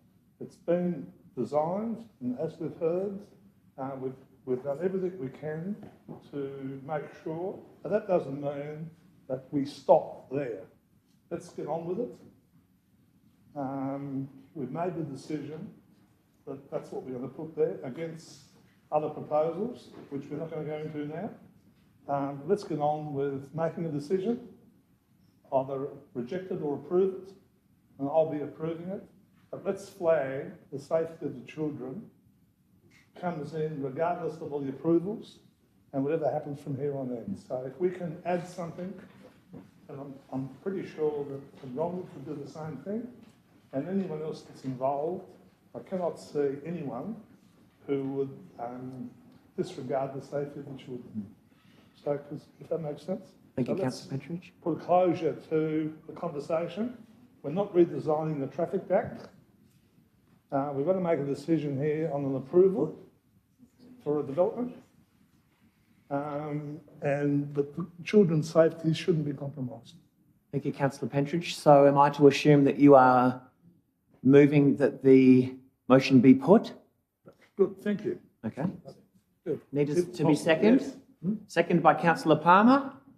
All those in favour? Those against? Motion is carried.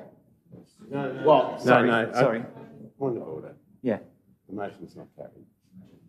The motion to be put. Yeah, that's. Sorry, I said the wrong word.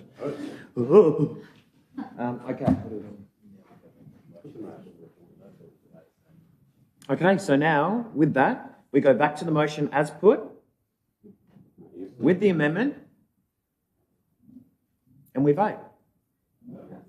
All those in favour? No, that's what happens.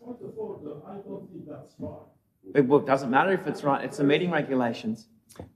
No, we can't debate any longer. It's been voted on. It's been put. It's not my rules. I mean, this is not right, I think.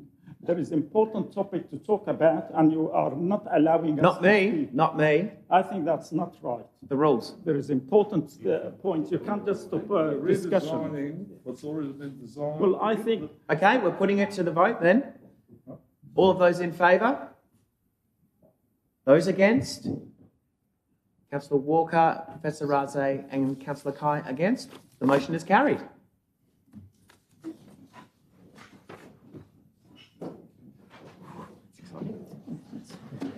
We're going to take an adjournment. We're going to take 10 minutes. We're going to have a break. We thank those for coming You in. have to speak about other things. You can't just... We're trying to redesign some of the design.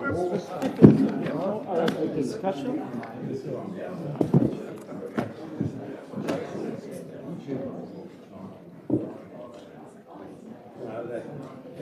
I don't think that's what Joe was intending.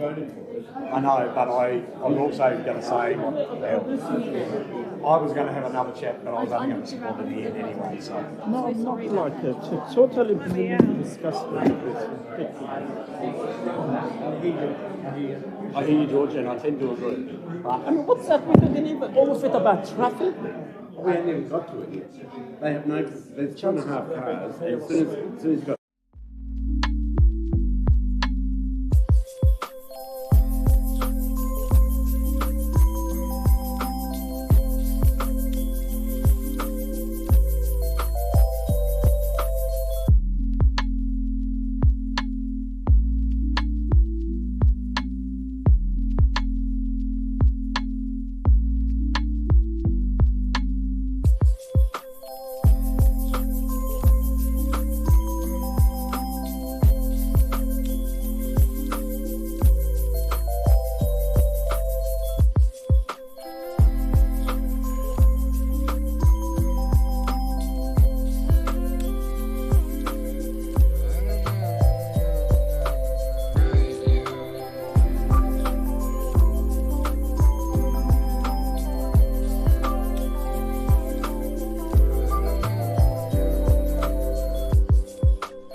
11.3.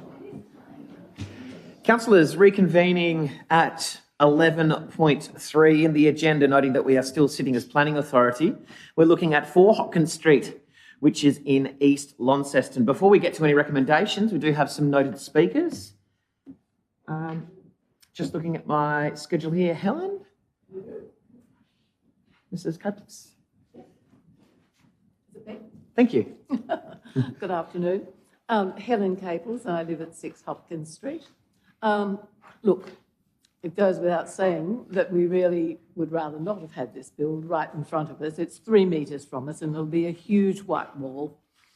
But we have read the town planner's recommendations and taken note of those and realised that the build is within the parameters, unfortunately.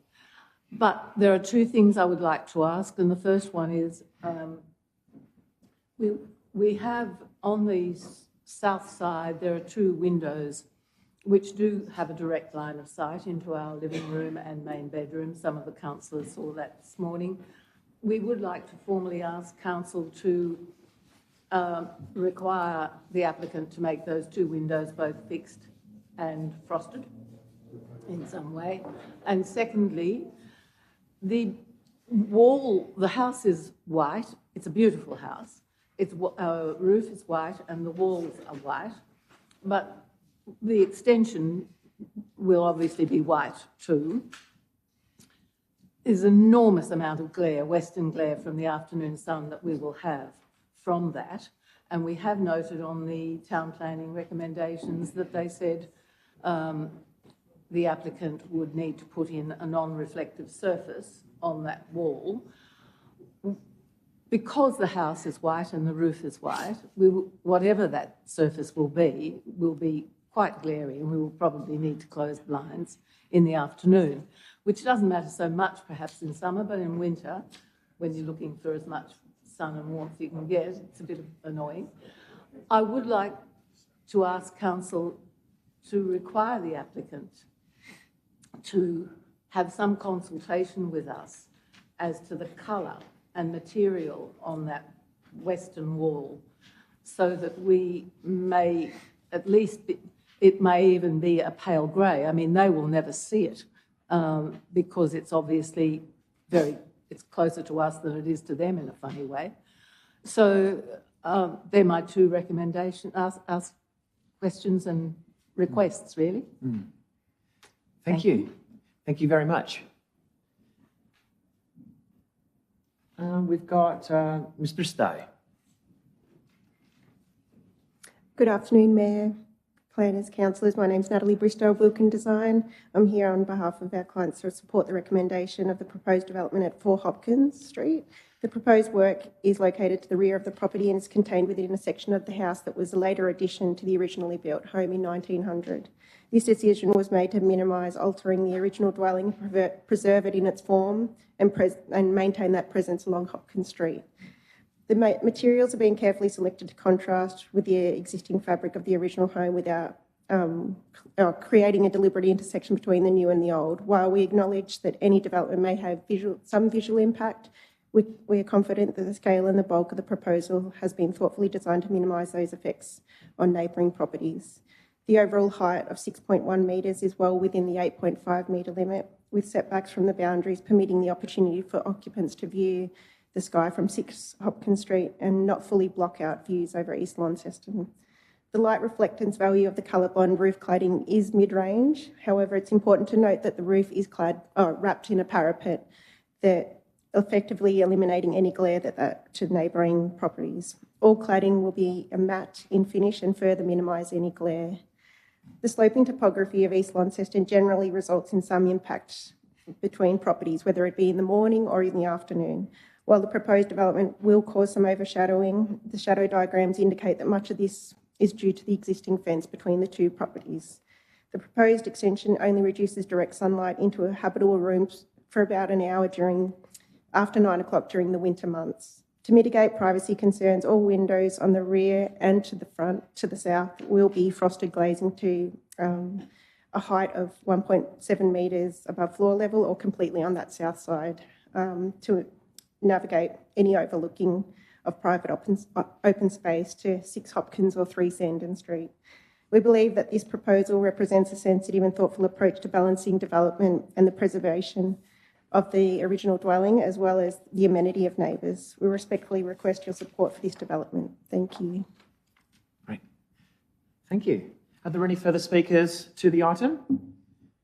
Okay, we'll move forward to the recommendation then, which is that Council grants a permit for residential construction of alterations and additions to an existing dwelling at 4 Hopkins Street, East Launceston, subject to the published conditions. Somebody to move?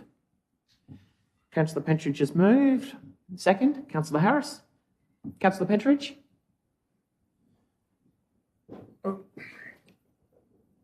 Having gone and inspected and hoping that the rest of you have too, I think that this particular house, I think the young people that own it have done a fantastic job. Notwithstanding that, I can appreciate other people who are living next door and have a right to enjoy their amenity.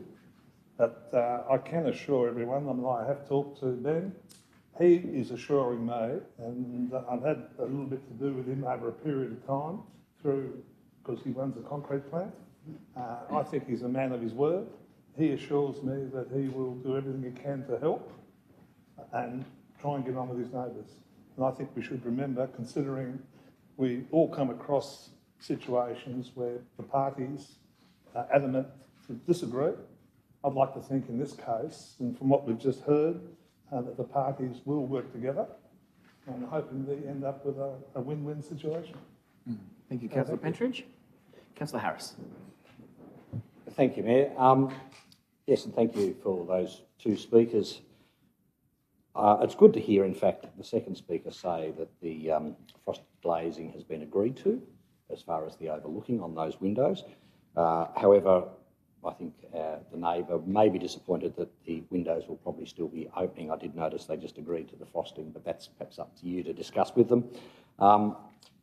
Interestingly, when the drawings were presented to us, they appear that the new build is in fact dark in colour, but when you read the finer detail, it will in fact be all surf mist, which is the white roof and walls that are currently painted in the existing house. So it will be somewhat reflective. The matte finish of the surf mist will help, but colour, I don't believe, is actually a planning issue for us to have any control over.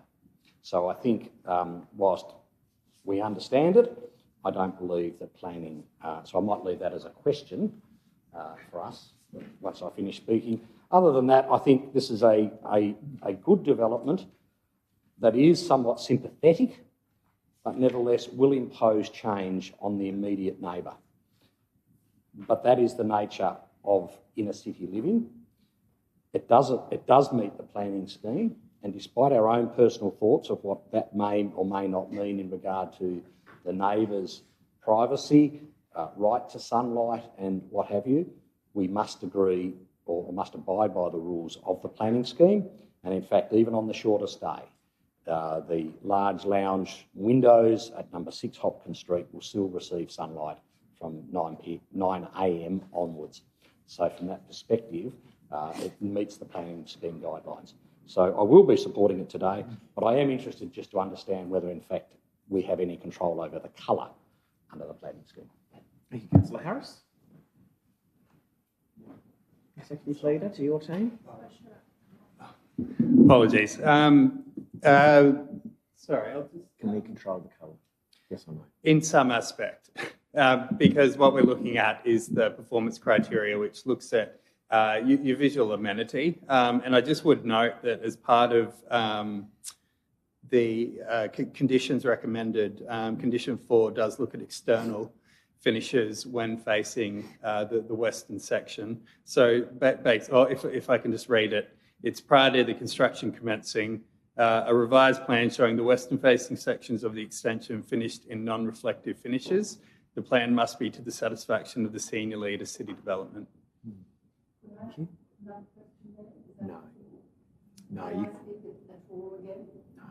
No, sorry. Ian, I didn't hear the last sentence. Sorry.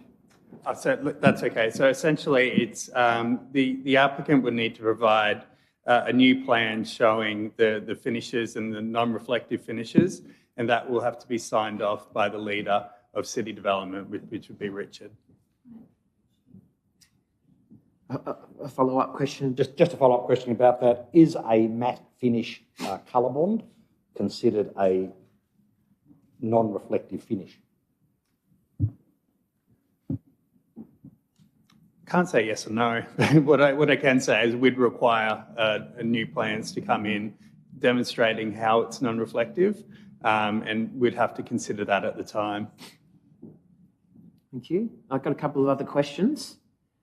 Deputy Mayor, then Councillor Gibson. Yeah, thank you. Just in relation to, I guess, the second question that was put up by Mrs. Capels, just in regard to the frosted windows, is that actually what is the situation on those westerly windows at the moment, or is that? I think that's what I heard the designer say they were going to do, and I did hear the proponent also talk about the type of windows that he was going to put in place this morning. So, just is that actually what the windows look like? So currently, no. The believe north eastern facing windows are annotated on the screen as obscured or glazed. The ones that the representative was just speaking about currently on the plans aren't proposed, but do note the comments made from the owner about wanting to do that.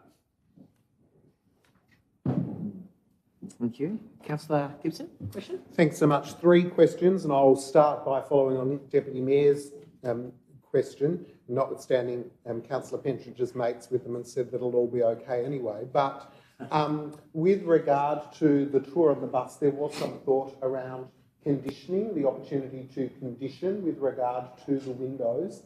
Was there enough time for officers to prepare those conditions that the councillor could consider moving as an amendment?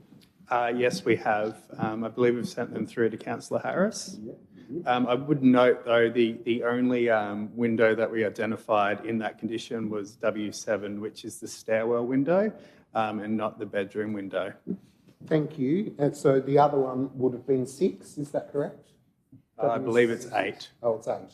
So could we then, before Councillor Harris or someone else determines whether or not they're going to use that amendment, could I explicitly ask with regard to windows 6, 7 and now 8, it is 6, so with regard to 6 and 7, the nature of them being fixed or non-fixed?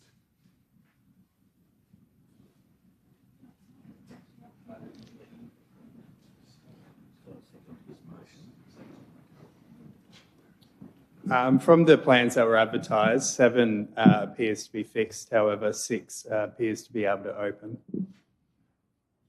Thank you.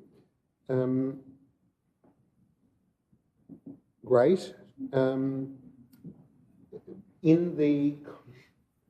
So just separating councillors' conversations or overhearing things with the developer or the builder, has there been any informal conversations with the developer or the builder with regard to both of those windows being fixed, or is that just what we heard today? I believe just what we heard and just the stairwell window.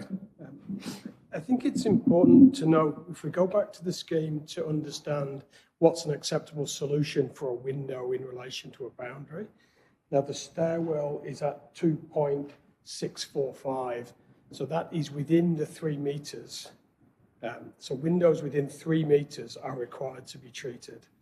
The bedroom window, although it's not specified immediately on the plan, but it would be probably 5 or 6 metres from the boundary.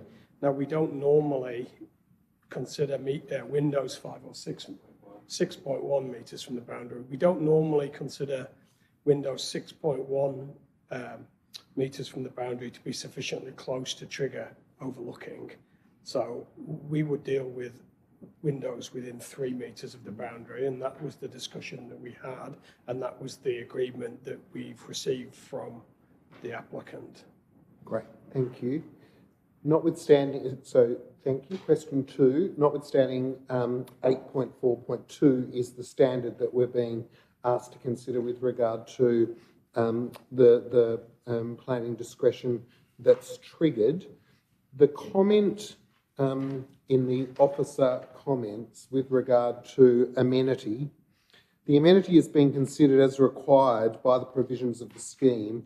It has been deemed that the development is not so excessive as to be considered unreasonable. I know the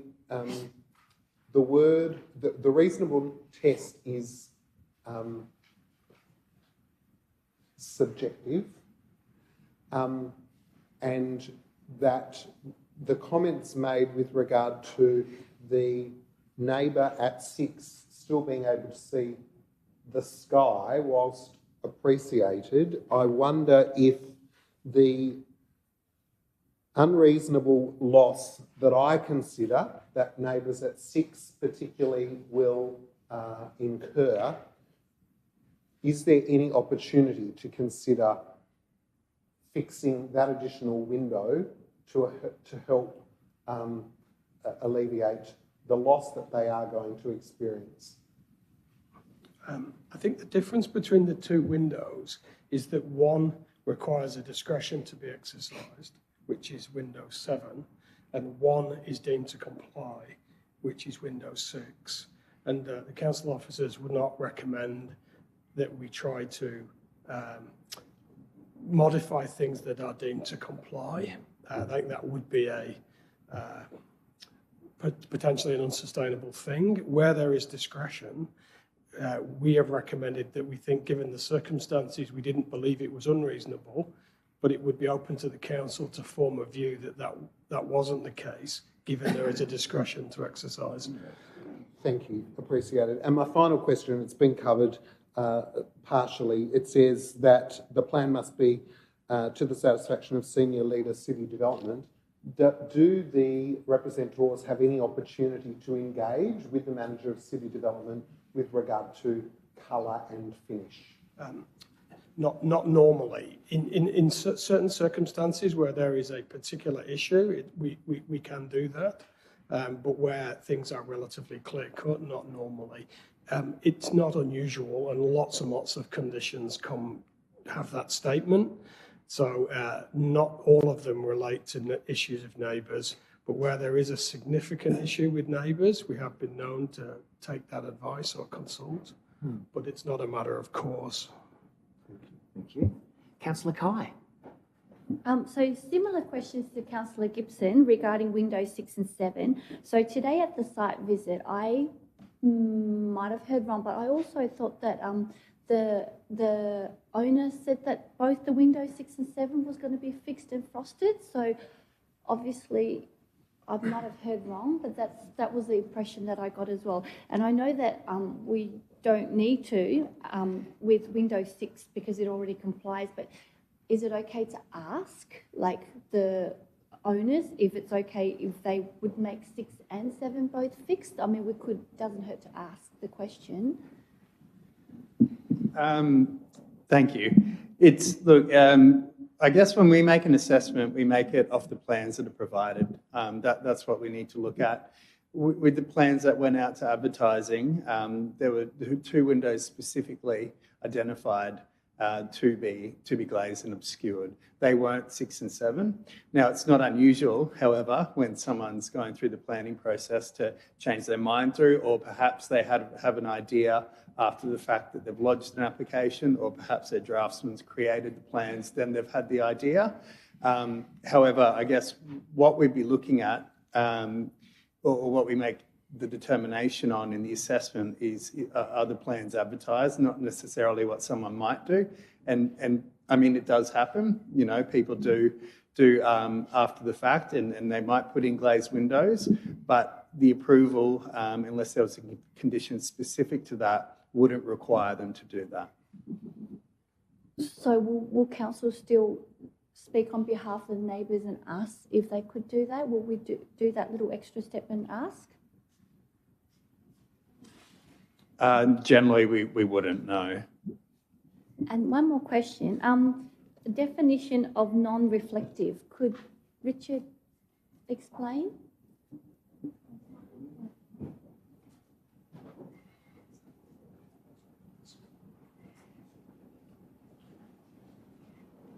I don't believe there's one in the scheme, Ian's just checking. But generally speaking, we've accepted matte colour bond as non-reflective in previous decisions. So, I mean, equally wood or other things of natural materials. It's a little bit more difficult with ordinary colour bond, but with matte colour bond and with other treatments like wood or matte finishes, generally we would be satisfied that that's non-reflective.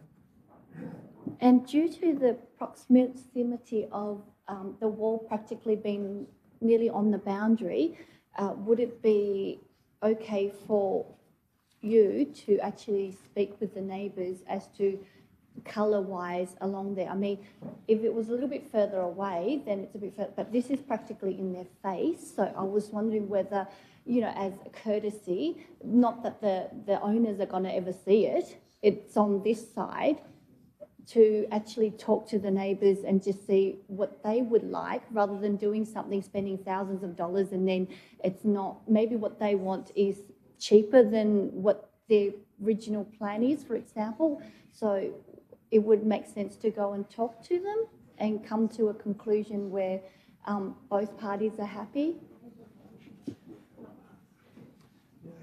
We don't normally seek out the neighbour's permission to specify materials for a new building.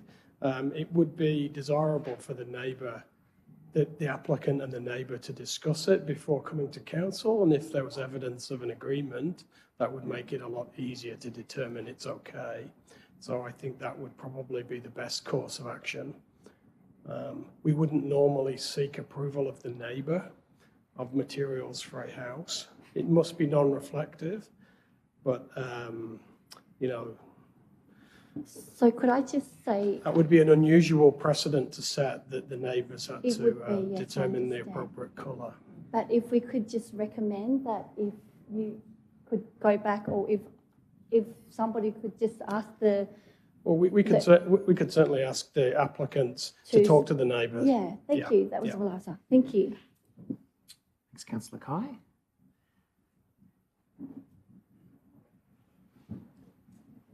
Councillor Harris? Yeah, sorry, just a couple of questions from the planners, if I can, to be sure. With the windows 6 and 7, as it currently stands, I have written down that Windows 7 will be fixed and frosted, and Windows 6 can open, and there's no requirement for frosting as current planning. Is that correct or not? As I said previously, Windows 7... asked 3 times. Windows 7 requires the exercising of discretion because it's within, part of it is within 3 metres of the boundary. The majority of it is actually further than 3 metres, but there is a portion of it within 3 metres. Windows 6 is of 6 metres from the boundary. Now, 6.1. 6.1. Now, windows that are 6.1 metres from the boundary meet the planning scheme. There are windows around all over new houses that are 6.1, and we don't normally recommend, or it would be problematic to recommend that they be frosted. They're deemed to comply with the standards of the scheme. Now, Councillor Harris, as the seconder, you still haven't spoken yet? No? No, you asked a whole bunch of questions? If that's the case, I'll delay that if I can. Okay. All right, so just going down my list of speakers so far, I've got Councillor Walker, Deputy Mayor, and Councillor Gibson. Thank you, and I'm having to put my hand up early now to make sure I get a chance to speak, because motions do get put to the table, something that I don't appreciate at all, and I will make a point of that at this meeting. There are plenty of issues, including the operating hours for McDonald's, that I would have liked to have spoken about. I know I can't speak about them now, but I will make that point, and I will be heard. This is a democracy. This is a chance for the people to be represented in this room, and I won't have matters not being discussed as they should in a democracy. Now, when it comes to this particular issue, to get back on subject, I won't have the imputation from the seconder through you, Chair, that people are making decisions based on their emotions, and that somehow the planning scheme dictates that we must accept the recommendation. There are areas where this has flown close to the wind. There are areas where it relies on performance criteria, and councillors are within their right to look at the planning scheme and to look at the reasons why they will or will not support this motion today. And getting to those issues, it would be the case that this development does rely on performance criteria when it comes to the setback on the side and admittedly the small amount of the building that is outside the building envelope. Now, that relies on performance criteria. I think that the developer has done an excellent job of trying to maintain and stay within the possibilities that can be achieved in that site. But it's obvious from some of the questions and some of the commentary that there are concerns about privacy, less so about overshadowing, but somewhat so about the visual impact, I suppose, of that wall. And admittedly, the developer has moved the bulk of that across, so it's a stepped type of wall. And I appreciate the efforts that are being made around the room to mitigate that. But as the planners have clearly pointed out, that's not within their remit. That is something between neighbours, and we would always encourage neighbours to talk to each other. There may be, a great outcome that would happen in terms of the colour, the frosting on the window, or whatever it may be. But, I will, query one thing, which is that the existing building does exceed the side setback boundary, which, to comply would be 1.5 metres. So I will ask the question in concluding, does the fact that that existing building exists already in some way mitigate the fact that the new building will also be of a similar distance to the boundary? In other words, if there was no building there, would it be more of a concern that it's now going to be 750 millimetres from that boundary? And I'll leave with that question, but I'll conclude by saying, on the face of it, I do support this today, but I also support local democracy, and I will make that point that we do need to allow people to be represented broadly across this community. Thank you. It needs to be really clear that what we're assessing is the new portion of the development. So that's clear. So the assessment of whether it's okay is done on the new portion of the development. Now, those things are, where there is a discretion, the fact that it butts up to an existing building is not necessarily relevant to the impact of the new building. But having said that, it does extend the wall that is within the setback. So you could argue that the fact that the existing wall is within the setback increases the impact of the new wall. But I think given the scenario, we were there today, you can't see the wall at all. You can't see the gutter. So whether it was a 700 or a metre, I'm not entirely sure that matters given the drop in terrain. The house is lower and the neighbour's house is higher. So there are mitigating factors to those things, and it is an assessment generally. Does that answer your question? Thank you. Deputy Mayor, then Councillor Gibson. Thank you, Mayor, and thank you for the speakers, and thank you, Mrs. Capers. I had a good chat with her and her husband a couple of months ago in regard to this matter.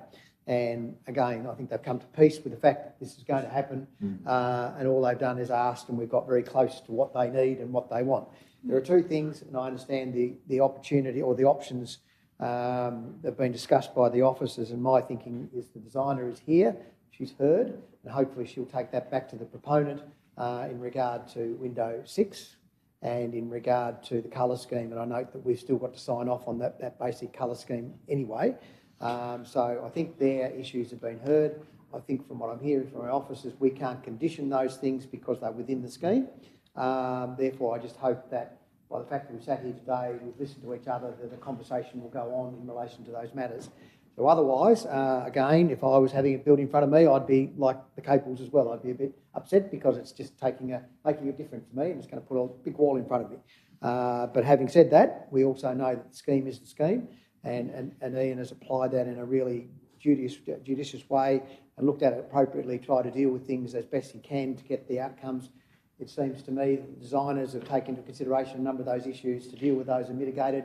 Just a couple of little things to go and we might get a perfect outcome. Hopefully the designer and the neighbour can work that out. Thanks, Deputy Mayor. Councillor Gibson. Thanks so much. I'm going to move a two-pronged amendment with regard to this motion. The first is that we add a section titled Overlooking, and it would read, prior to the commencement of works, details must be submitted for approval by the Senior Leader City Development showing Windows 7 as annotated on the approved plans must be treated with obscured glazing. The treatment may take the form of a heritage-style LED light window or similar design. That would be the first component, which I do believe planning has provided electronically to the officer as well as in paper form now. But what hasn't been provided and what I will be adding in part 2 of my amendment is that a note be added, and the note will explicitly reference the fact that it is Council's desire that the designer and developer take into consideration the Council's view with regard to Windows 6 and the treatment pertaining to non-glaze, non-reflective finishes. Obviously, it can't be enforced, but by adding a formal note that conveys to the developer the desires of the council, if it's passed, and indeed encapsulates some of the things that have been brought forward by the representors. And some assistance with regard to part 2, the formal note, would be appreciated by planning. So we'll look for a seconder. We'll just get the words first.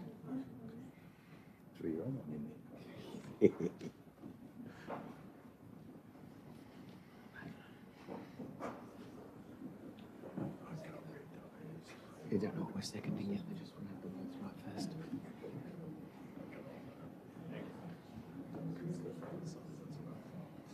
We're working on that note now.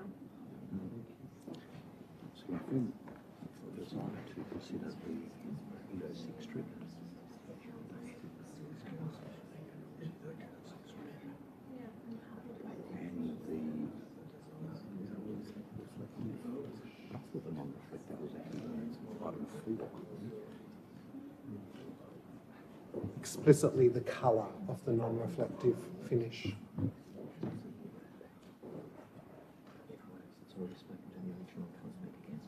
Speak to them like they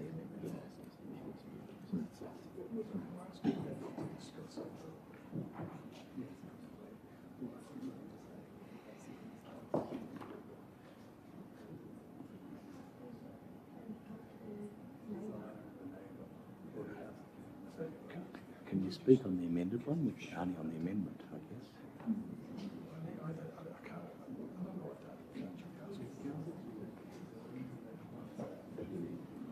The amendment here.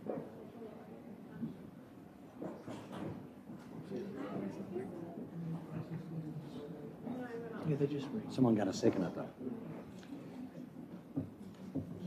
Is anyone going to second it? No, I can't. Because Joe and I moved the first motion, I can't. So someone has to second that, that's all.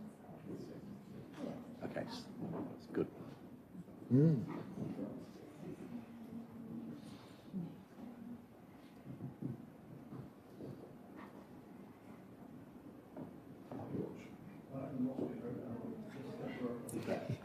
because I hope the amendment gets up. Me? Had nothing to do with it. Yeah, I know. I hadn't spoken. Neither did I, mate.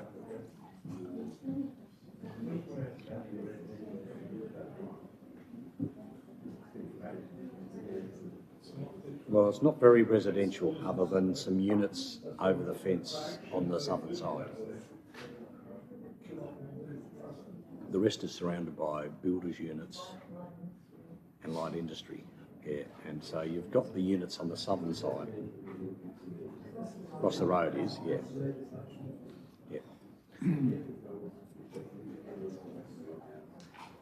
It'll affect your rate value, it'll affect the value of the house, it would, yeah.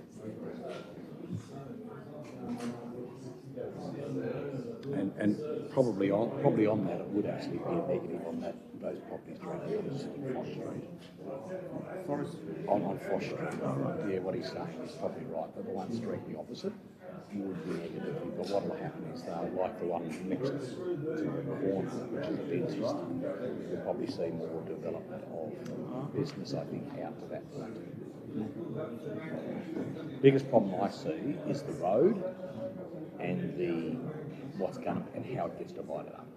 Because what I'm worried about is cycling getting this little track down there, but get edge of the gutter, rather than, and which will just disrupt people using it. We have to hope that our engineers do the right thing. Well, I've been down here, we got them in there, have they? Almost. So where are they sort of writing this as a selection? Yeah. No. As you say, kids generally won't walk past the McDonald's. That's right. No.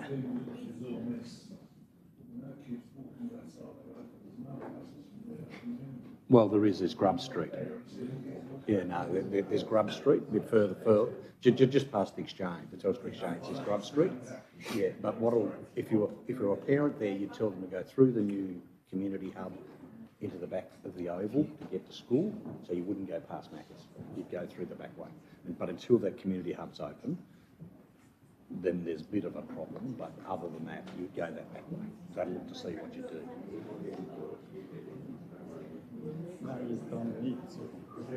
They're all friends. He has. He's got over it now.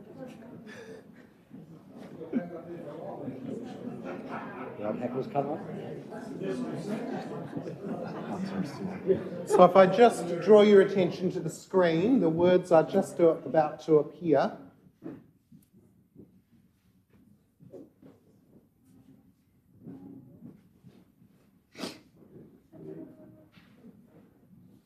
I thank the officers for the assistance there.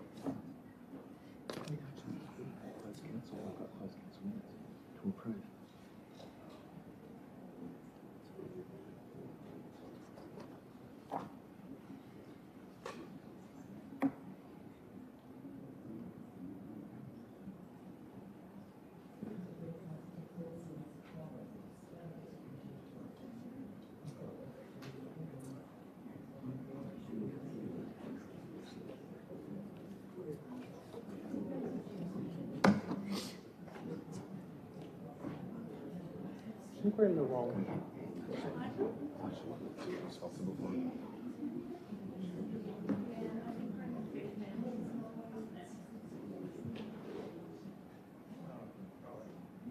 The note needs to be pasted in.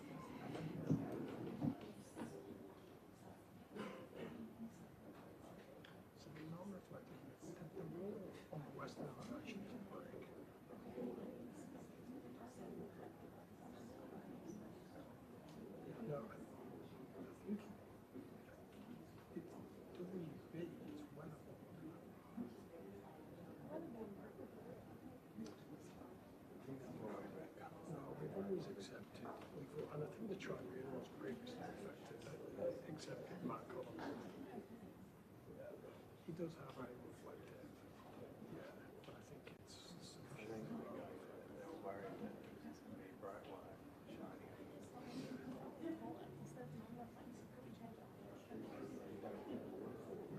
Yeah, we probably could look at what's best practice there. Well, we could look and see what it says. It doesn't say reflective and non-reflective. Where does it say? There would be somewhere in there in the clause which talks about. Can you look at that on the front? Yeah, you're probably right. I thought there used to be one that said it might be these local rules. There's a lot of reflective.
So if I could just draw your attention, this would be the note that it is the council's request that the applicant consult the adjoining neighbour regarding the colour of the non-reflective surface of the western wall and take into consideration with the neighbour's request that window 6 be obscured or glazed and fixed. Not enforceable, but a desire of the will of the meeting if it's passed. So that would be the second point of the amendment, noting the first point explicitly refers to window 7 being glazed and fixed.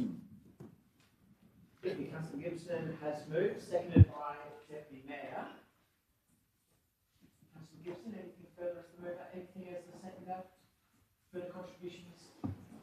Around the table to the amendment specifically? Okay, putting the amendment to the vote then. All of those in favour? That's all councillors present. The motion is carried. So this, therefore, is the motion now in which we continue the discussions, in which I have nobody noted down still to speak. If anybody would like to further contribute. Councillor Harris is the seconder. You reserved your right.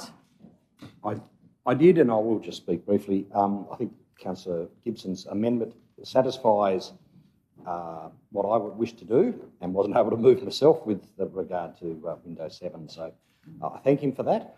And I think now very happy to support the revised motion. And let's get on and vote for it. Thank you. Thank you. Councillor Pentridge is the mover. Okay, putting it to the vote then. All those in favour? All councillors present, the motion is carried. So at 11.4, we have 64 Elfin Road, Launceston. Before we get to any recommendations, any public speakers? I do have Rich.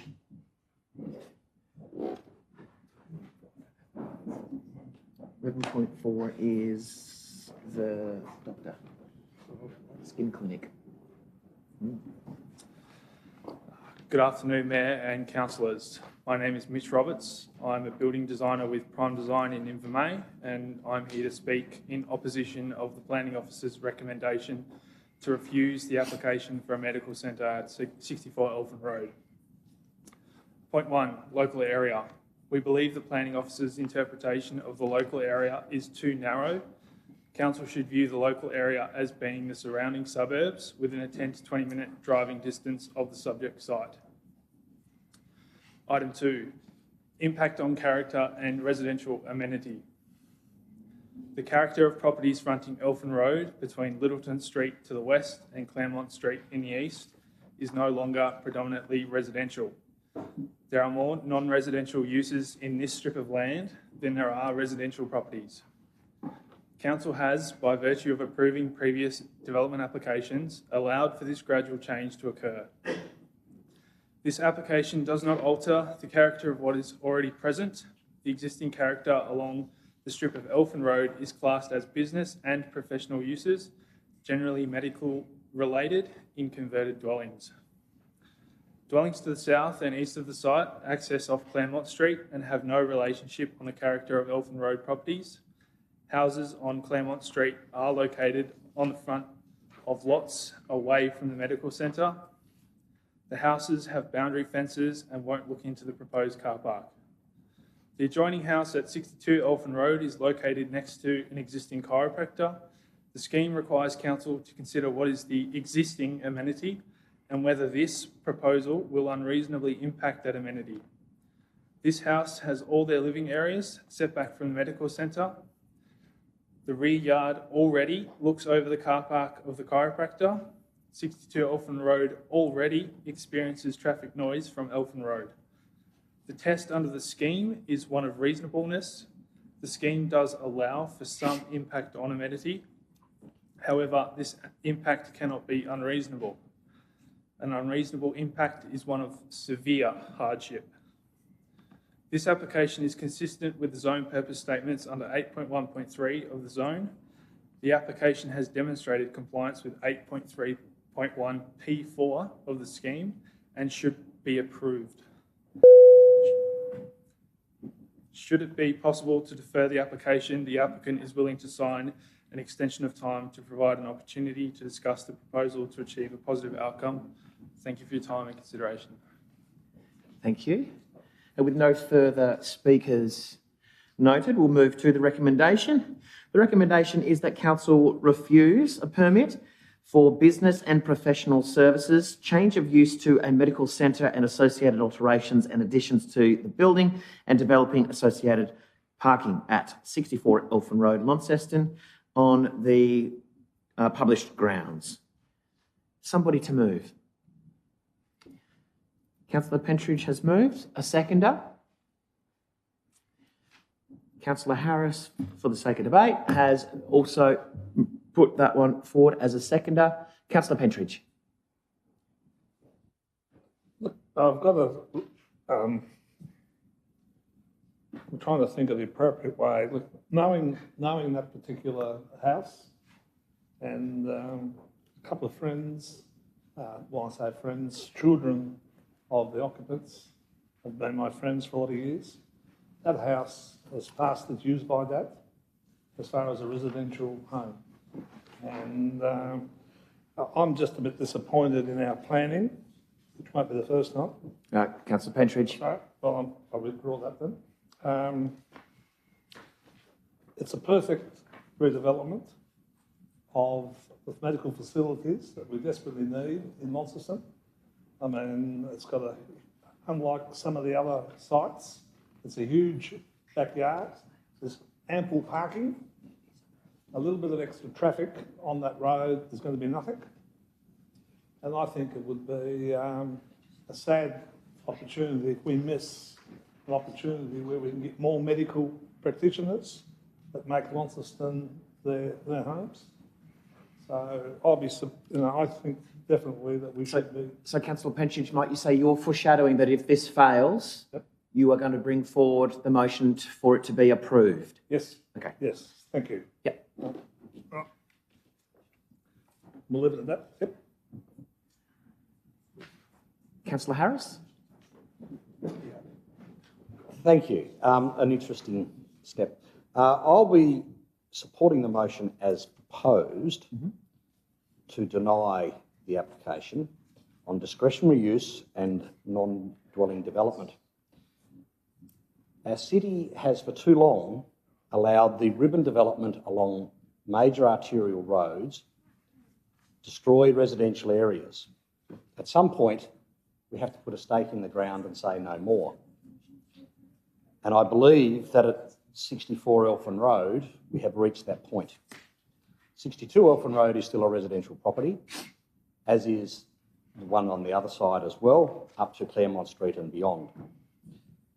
I do feel there will be an unreasonable impact, particularly on 62 Elfin Road, caused by more than 100 car movements in less than 10 hours up and down the driveway between a constrained fence and the existing house.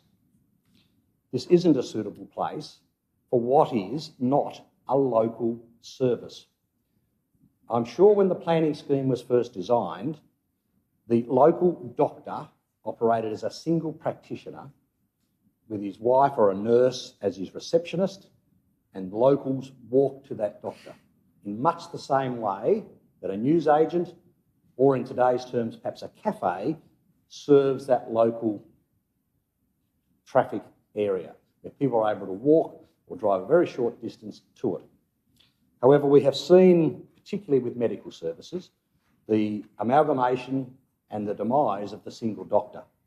And they now become medical centres, and they have migrated to either medical precincts or, in fact, other areas of high business activity, whether it be Kings Meadows or Newstead and things like that. Now, a skin specialist is not a local GP. A skin specialist is dealing in cancers or whatever will serve the whole of the city and, in fact, possibly the whole of northern Tasmania. Therefore, this is not a local doctor, which I think was the intent of the planning scheme, and it's time for us to today say no, that's enough ribbon development. Such medical services should in fact be in areas like our CBD or in fact other areas which offer more than just the service that they are getting. If in fact you had the doctors set up in St John Street and you were taking your partner or otherwise there, while they were in seeing the doctor, you'd go and have a coffee, you might drop into a shop and you create economic activity. If you go to the single property at 64 Elfin Road, you park in the car park, wait for them to come out and leave again, and you create no extra economic activity. So if in fact we are to make sure that our city continues to survive and thrive by having economic activity, we really need to bring these type of businesses back into our centre to create that movement of people. Rezoning a residential property to a business operation simply advantages that property owner. And that I don't believe is the intent of the planning scheme. It was to provide the opportunity for a local service provider to provide a business service to that local community. So hence today, I'll be supporting the planners and supporting this motion not to approve this development application. Thank you. Councillor Harris. Deputy Mayor. Thank you. When I woke up this morning, I clearly came in thinking I can't vote for this because it contradicts something I voted for previously a few hundred metres up the road, being a discretionary use for a skin clinic, I think, a year or so ago. But then I read through or thought a bit more about it and listened to the planners' explanations to why they've done this. When we made the vote back in 2022, I think it was, that was under the interim planning scheme, where we had a very limited sort of purview on what discretionary use could be, and therefore, as a consequence of that, our ability to knock back things was a lot more difficult. We're now sitting with the new Tasmanian planning scheme, which now gives us an opportunity to set or reset what it is that we think discretionary use should be used for. Now, you look, this is probably, I'm not sure it's the best example that we could use for, given the ribbon development of doctors and dentists down that lane. The question you've got to ask yourself, though, is if we have one more, and this is the first opportunity we're going to get to make a decision about this, then the chances are 62 will go next. Then we sort of open slather potentially the rest of Elfin Road. There's already doctor surgeries on the other side. So I thought, well, we'll shut it off at Claremont Street, but our officers say that it won't work. It's basically there. So really today gives us an opportunity to sit there and challenge what should be a discretionary use in residential areas. And I think the reasoning behind why the planners have put this forward today is a chance for us to actually reset what that looks like and saying we need to have much more limited use of these discretionary things. Otherwise, a residential housing market will start to be taken over for commercial purposes in the way that this one is being put forward today. So I put that forward for you to have a think about, because clearly, in my view, I didn't think this is what I'd be saying when I came here this morning. I've thought about it a lot more, and I am concerned about our ribbon development of commercial activity in residential areas. We should be trying to centralise those more in our commercial zones where there is a commercial spot and it's designed for that. We've allowed under previous schemes to enable this to happen in the times gone by, and I'm not sure that it's necessarily for the right reasons or the good reasons. But today is an opportunity for us to really sit there and say, this is our first opportunity to look at the new use laws in regards to this. So I take on board the commentaries that have been made. Now, I'm not sure this is the best house to be doing it on, to be honest, but I think there's a time where we need to sit there and try to make sure that we preserve our residential areas. Thanks, Deputy. Further commentary or contributions? Councillor Walker.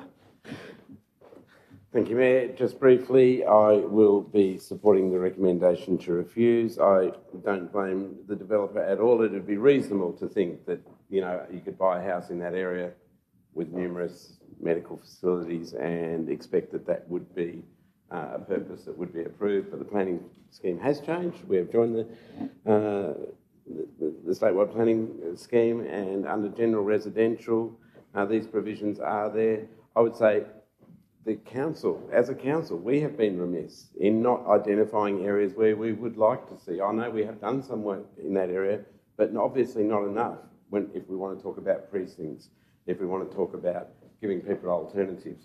Because it's easy enough to say, oh, well, you should be in the CBD, but of course there's prohibitive aspects to the cost of that. And it, in a lot of ways, a residential lot size is probably ideal for a doctor or a doctor's surgery to be able to convert it to something like that. It's just that the bigger picture for Launceston now, which I think a lot of people will appreciate, is that we are having to recognise the damage that strip development does, and we have to draw that line. There are residents either side of this property that would be impacted. There are more residences along that street. Yes, of course, there are medical properties, but there are probably just as many residences still as well. So in that case, I support the recommendation. Councillor Britton. Thank you very much, Mayor. I rise to support the officer's recommendation as well, and I'll just quickly say, I think something like this, or outside of this decision, we talk more about trying to get things to go into the CBD, the revitalisation of the CBD, things like that. Obviously, there's a bit of a precedent along Elfin Road that would, may have been set in the past, and as it's been said, I think today we have a chance to reset that, make our own precedent moving forward. And yeah, for those reasons, I will be supporting the officer's recommendation. Thanks, Councillor Britton. A question, Councillor Gibson. Thank you. If I was a general member of the community who was not privy to planning, let's say I subscribed to Chit Chat Launceston or another such reputable site, it would be hard for me to fathom this decision as a lay person who had no expertise or understanding. What has changed in the planning scheme and in precedence of planning that would enable a non-planner or a person who didn't choose to engage with the scheme or read the agenda item to understand why a council would make a decision such as this? Well, I might answer the first part and then I might let Ian answer the specifics of the scheme. But I think from my experience of planning in Launceston for quite some time, generally speaking, if it's a residential zone, the expectation is that it's a residential use. And our residential zone in Launceston for a very long time used to be called the closed residential zone. So a lot of people remember that. It had a very limited amount of non-residential uses. And if you were in a residential zone, you expected your neighbours to be residential. So my sense would be that if people know it's a residential zone, you can reasonably expect your neighbours to be residential. Now, the state planning system has a slightly different view of that, and it introduces this concept of a diverser range, but it puts restrictions on that so that there is amenity tests and other things, so that the fact that a non-residential use is allowable, as in you are allowed to apply for it, doesn't necessarily mean that's appropriate. There's a series of tests. So in terms of the general person, I might take a different view that a residential zone, you could reasonably expect a residential. And if you live in a house, most people would want residential neighbours next to you. So having said that, I'll pass over to Ian and he can talk through the differences between our interim scheme and this one. Yeah, look, so, I mean, a lot of, and I think it was raised earlier with one of the speakers, that this area does contain quite a few medical or similar related field centres in what were old houses. So under the interim scheme, there was no discretionary provisions for us to actually consider the use. The only provision we could actually rely on, or what we believe we could rely on, was the zone purpose. So the introduction of the Tasmanian Planning Scheme introduced new discretionary provisions, specifically around uses which are discretionary and non-residential. And the real test there is that you can still have those uses if you're not causing an unreasonable loss of amenity to adjacent sensitive uses. So that's not just another residential use or sensitive use that you would join, but within that vicinity. So that's given us, and I believe this is the first application we've actually had for a medical centre within a general or residential zone where we've actually applied this new provision. I think just to add one thing to that. So in terms of whether if you buy a house in a residential zone, I think it's reasonable to expect that you would have residential neighbours. If this was to be approved today, the house we saw to the right-hand side of the driveway would be surrounded by commercial uses. And commercial uses have a different character. They don't necessarily have gardens. They have car parks in their rear. They don't necessarily have the same qualities as a residential house. And that does affect your perceptions of how you enjoy your house. If you have residential neighbours, there is a greater degree normally of predictability about their behaviour and a character that residential development has. If you replace that with commercial activity, you get a different feeling from those neighbours. And those things are important to how you enjoy your house. And if you are an island within commercial, then you probably expect less residential amenity than you would if you were surrounded by residential neighbours. And given this is a residential zone, I think those things are important. That might be different if you're a mixed-use zone or a zone that anticipated a much broader range of uses. But given this is a general residential zone, it's our view that that trips, particularly for the neighbour to the right-hand side, into unreasonable territory. Thank you. Further comments? No. A question, or because you have an opportunity to close, but would you... Yep. Further contributions? Councillor Pentridge to close. Well, it's not the first time I've been shocked in what I hear in here. Anyone that can honestly, well, one of the questions I need to ask, have any of the neighbours either side of this house shown any interest and any agreements with the plan? Is anyone from either side? Because I've been led to believe it's to the contrary. Have that? We got one representation Well, from a neighbour. From the neighbours either side? From an adjoining neighbour, yes. From the rear? Yeah.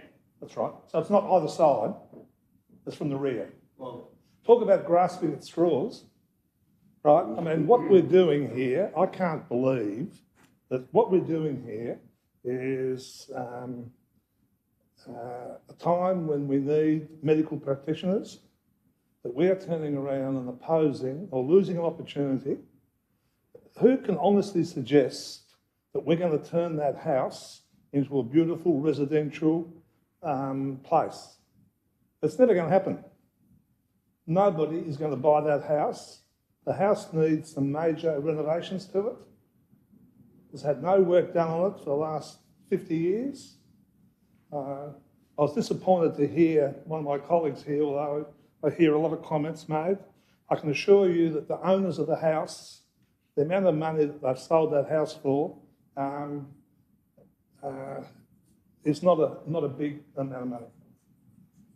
So I think that this is a backwards move, right? And time will prove me right again, unfortunately, right? Is we're going to condemn that place into either horrible little units being built there or something being done.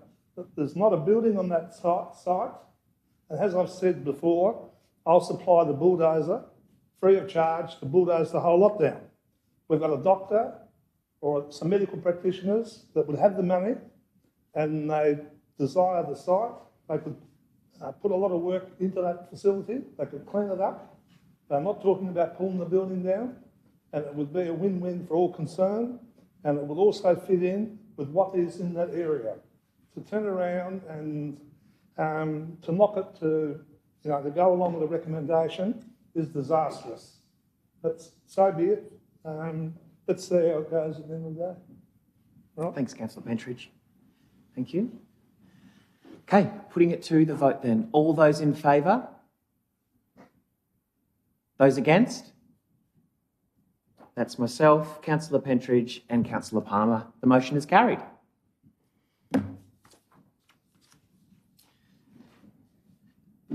(11.5).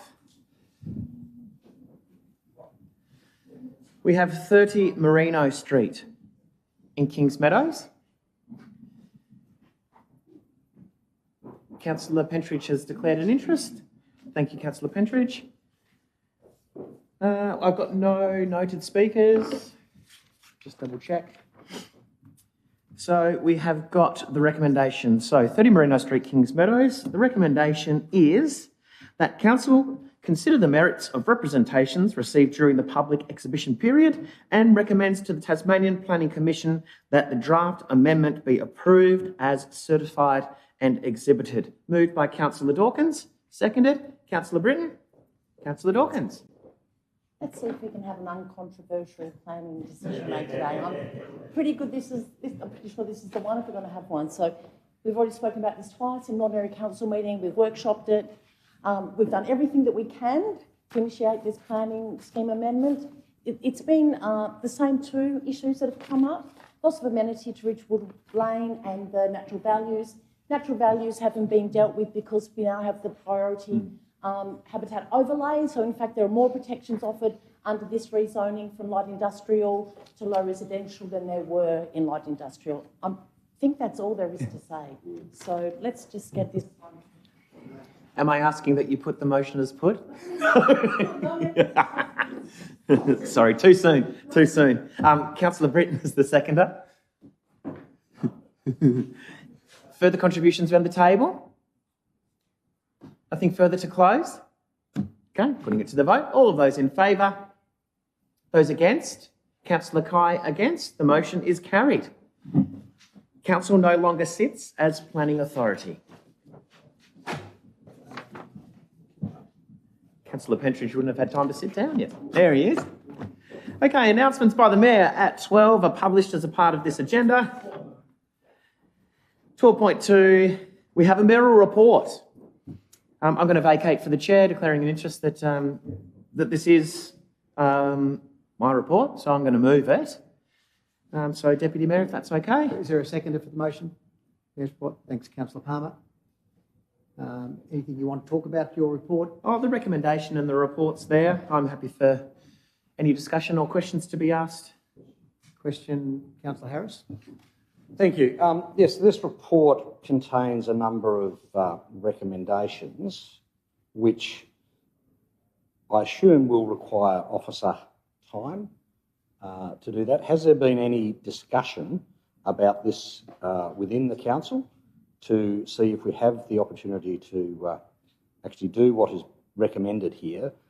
Because by accepting this report and then endorsing the recommendation, we are forcing our officers to actually do that without any further conversation. So just on the ability to do that. CEO. Thank you. Through the Chair to Councillor Harris, if the recommendations are adopted, we would obviously be then obligated to fulfil the recommendations of the Council as we would with any other recommendation and or resolution of the Council. There are some in here that would require a reasonable amount of work, but nothing that I believe would be too onerous. I would precursor, though, if people would be expecting responses to these in a short period of time. I'm not so sure we'd be able to deliver all of those within the next couple of months, however.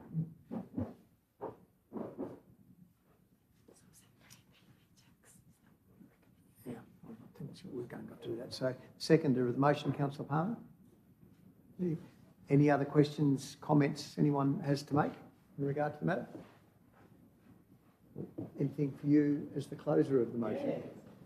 Just to close on that point, I think that the ability to have these recommendations endorsed, there are strategic pieces of work there that will work simultaneously. Things like the differential rating systems in which strategically we're doing work, the technology around parking, which we're going to be conversing over on the 20th. It's just to ensure that some of these conversations include these recommendations from different areas of local government. The same with the Princess Theatre and the Earl Arts Centre per se. Thank you, Mayor. So we'll now put the vote. All those in favour? All those against? Sorry.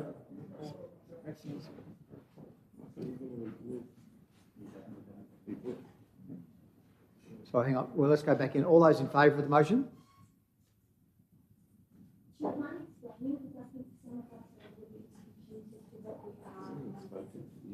Yes, you weren't here.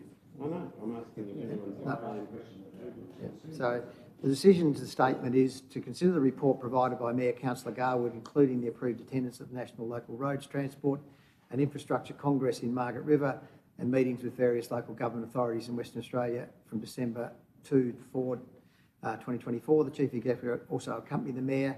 The recommendations were that Council, 1, considers Mandra's youth engagement model for potential implementation, explore differential rating systems for holiday accommodation, review parking technology solutions implemented by City of Perth, note successful regional collaboration approaches for advocacy, undertake a review of the previous work undertaken to consider Mandurah and Launceston as a working relationships, engage with the project team working on the Perth Concert Hall redevelopment to further support the Princess Theatre and Earl Arts Centre redevelopment. So that's what we're recommending. So those in favour of that? Those against? Carried. Back to you, Mayor. Thank you. Councillor reports at 13. Councillor Palmer. Thank you very much, Mayor. Along with about 30,000 others, over 3 days I attended the Festivale, and what an amazing event it was for our city and indeed the entire state. To our Citizen of the Year and Chairman of Festivale, we say congratulations to him and his team, Mr. David Dunn. Excellent job. On Saturday night, along with yourself, Mayor, I attended the New Horizons Award night. What an incredible night, full of joy. Belinda Kiddo, thank you very much for all you do for the New Horizons members right across our beautiful state. And also on the early hours of Sunday morning at about 12:01 a.m, I went up there to watch two gentlemen from our community kick football after football in a 24-hour challenge, raising money for the Ronald McDonald Children's Charity in both Tasmania and Victoria. They raised over $12,000 over those 24 hours. So big congratulations to Will Tatchell and Brad Cox-Goodyear. Excellent. Thank you so much for all you do. And yesterday was my first opportunity to attend the St Vincent de Paul Advisory Committee in relation to the Kings Meadows Recreational Community Hub and its future use. I can report back that we have numerous and many diverse groups of people wanting to use the hub. So we've got some big decisions in future meetings, but it's exciting. There's lots of community groups out there that are really wanting to use the space. So it's exciting times ahead for the old YMCA. Thank you. Awesome, thank you. Further councillor reports? Councillor Kai. Thank you. Okay, so on Friday the 24th of January, I attended the first citizenship ceremony of 2025, where the Mayor welcomed 77 new Australian citizens at the Tramshed Function Centre. Now, this particular ceremony was especially adorable. There were so many young children participating in the pledge, and there was lots of laughter and excitement throughout the morning. On Sunday, the 2nd of February, with Festivale, I took my family there at the City Park. There was a lot of kids' activities this year, including, I think last year there was face painting, glitter tattoos, and lots of bubbles. But new to this year was laser tag, and I think that event attracted a lot of children. On the 4th of February, councillors had a meeting with the Premier and Cabinet, and there was great discussions around the table, and I had a chance to catch up with Madeleine Ogilvie, the Minister of the Arts and Heritage. Now, on the 5th of February, I did the tour of Card Villa Flora Reserve with the Friends of Card Villa Bushland. We were shown how blue butterflies only lay their eggs on particular parasitic vines, and 3-metre logs are deliberately left on the ground for particular types of flightless stage beetles. There was so much to learn, and hopefully next time all the councillors could join us. Now, on the 8th of February, I took my family to the Lunar New Year celebration at the Queen Victoria Museum and Art Gallery. There was lots of family events such as the Guandi Temple Tour, Chinese calligraphy, Tai Chi with Grant, craft and create snakes and lanterns, and there was community performers by the Launceston Chinese Association. So great job to all the staffs at the QV Mag. This week, we celebrated 60 years of sister city relations with Ithaca. The City of Launceston Council had the pleasure of hosting a delegation of visitors from Ithaca. Is that how you say Ithaca? Ikeda, including their mayor. Also, although I wasn't able to participate in all the events, but I still managed to accompany them for 2 days. So on the Monday, I joined them on the Tamar cruise aboard the Lady Launceston, followed by a tour of Launceston or the City Park to see the monkeys that they had gifted to Launceston back in 1981. Would that be correct? Yeah. And then on Tuesday, we visited our beautiful gorge where we enjoyed a leisurely stroll, followed by lunch at the Basin Cafe. And after that, we went to... It was fancy. Truwana Wildlife Park, where Andrew introduced our guests to a baby wombat and a baby Tasmanian devil. And during that time, their mayor participated in a Zoom meeting back to their city to celebrate the 36th birthday of Wayne, the wombat, that the Tawana had sent over, I don't know how many years ago, 30 years ago? Yeah, so apparently Wayne is the oldest wombat in the world. They said it was Wayne, yeah. He was the oldest wombat in the world, and Andrew is planning on taking another 2 wombats later this year. Thank you. Thanks, Councillor Kai. Further councillor reports? Deputy Mayor? Yeah, I've attended a number of the things with regard to ICADA and what a wonderful celebration it was. The only other thing I've done this week is I went to the DAP meeting last night, which I think was really interesting, getting a perspective from lots of different people in regard to their views in regard to the current legislation or the previous legislation and the proposed legislation. And the voices would seem to strongly carry towards not having a DAP and maintaining the opportunity for us to do what we've done today. Some would think the opposite. Councillor Walker? Yes, and I'm not sure if it had been mentioned or not, but along with yourself, Mayor and Deputy, and Councillor Kai attending Carvilla with concerned community members in regards to the nature reserve there, as well as our esteemed workers from Carvilla, and ostensibly that's to recognise the endangered flora, especially perhaps less so fauna, but they're certainly both dependent upon each other, as well as investigate ways in which Launceston Council can help support the protection and potentially even the growth of that.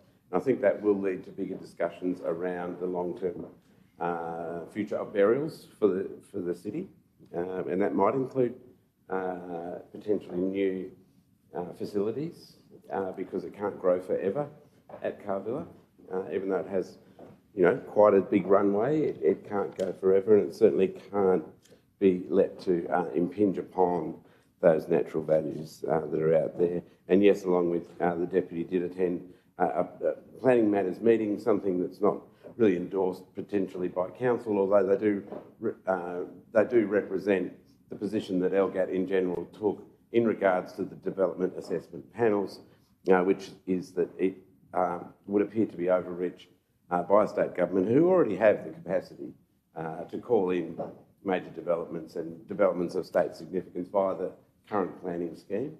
And it's prescient that Launceston Council pay attention to that space, because the state government have clearly indicated that they wish to return to that legislation this year. So we will be wanting the response from our community as well as from our councillors in regards to that. Thanks, Councillor Walker. Councillor Britton. Thank you. It might not even be the right spot to do this, but just to bring up ICADA again. Obviously, I attended a few things with the delegates from ICADA. Just wanted to thank all the staff who had stuff to do with it over the last few days. Thanks to Toronto Wildlife Park, Mud Bar for their dinner, the QV Mag for hosting us again for another dinner. Who were the caterers again? Big thanks to the caterers. I've forgotten which. Well, Hubert and Dan, thank you very much. And again, just to all the staff, thank you. Done. Oh, you didn't do much. Thank you. Yes, driving. Any further community reports from councillors? Okay, we'll move forward through to questions by councillors at 14. 14.1, they are published as a part of this agenda. At 14.2, councillors' questions without notice. Councillor McMahon, then Councillor Raze. Thank you. I note the response to the question without notice from December at item 14.1.5, re-carols by candlelight. While none of my questions have been answered due to no funding being allocated, can I ask for an explanation on what the process is once an applicant has been successful in receiving event funding, and how and when the funds are dispersed, and why was no funding allocated to the carols event? The total event cost was listed on the application as $60,000, and the organising committee had requested $20,000 to assist in bringing an event to the community. Did they no longer require funding support, and if so, did they notify council of this, noting that the Launceston International Bowls Classic didn't receive full funding due to funds being exhausted, and 5 other events missing out altogether? And lastly, what checks and balances are in place to ensure successful applicants report back on project plans that are part of their initial application? Thanks, Councillor Marr. We'll take that on notice. Councillor Professor Raze. Thank you. Can I ask, how can we allow other councillor to speak when another councillor move a motion to be put? For example, I didn't raise my hand to speak before Councillor Pentridge put his motion. Is there any way, for example, that we can put a motion to allow and vote for it to allow the councillor to speak? And the reason why I say, when we put the motion regarding the DA of fast food, I think that's different than any other DAs, because other DA, and we spend all the time talking about traffic, but this actually, we need some diversity in about our discussion regarding fast food, and I felt that's so relevant. I understand that our existing policy and legislation that control approval for fast food development application seldom consider public health impact, rather focus on economic development, zoning, planning requirement, and amenity. I think the impact of the developments such as this have impact on the health of well-being of the community, and that should be important consideration. This is important in Tasmania because we are the sickest state in Australia. We at more than half of people, 53% actually, they have at least one chronic health problem. Is it relevant? Well, of course it is relevant in this case, but just to show you why it's relevant. We know major risk factors such as high blood pressure and obesity. It's reaching epidemic proportion. Just to show you the obesity rate from the 90s till now, threefold increase during from the 90s till now. What about, like Councillor Pentridge, also relevant about his concern about children? Well, look at the overweight since 2000 till now, massive increase. Well, is it relevant to this DA proposal? I'll show you these figures. Now, these figures about the number of outlets of fast food in Australia from 2000 to 2017, and look at the number of them increase. Very massive increase. And therefore, although our current policy does not look at that, I think it's important, at least we should start the discussion about the role of it in these circumstances. I have to remind the Councillor, the strategic planning of the Launceston City, priority number 5, how we should develop health and well-being policy. This is a way in which we can use impact of this proposal on the health of well-being. And I think that was important consideration for Councillor before they have voted. Thank you. Thanks, Councillor Raze. And your question around meeting regs and notices of motion being put. CEO.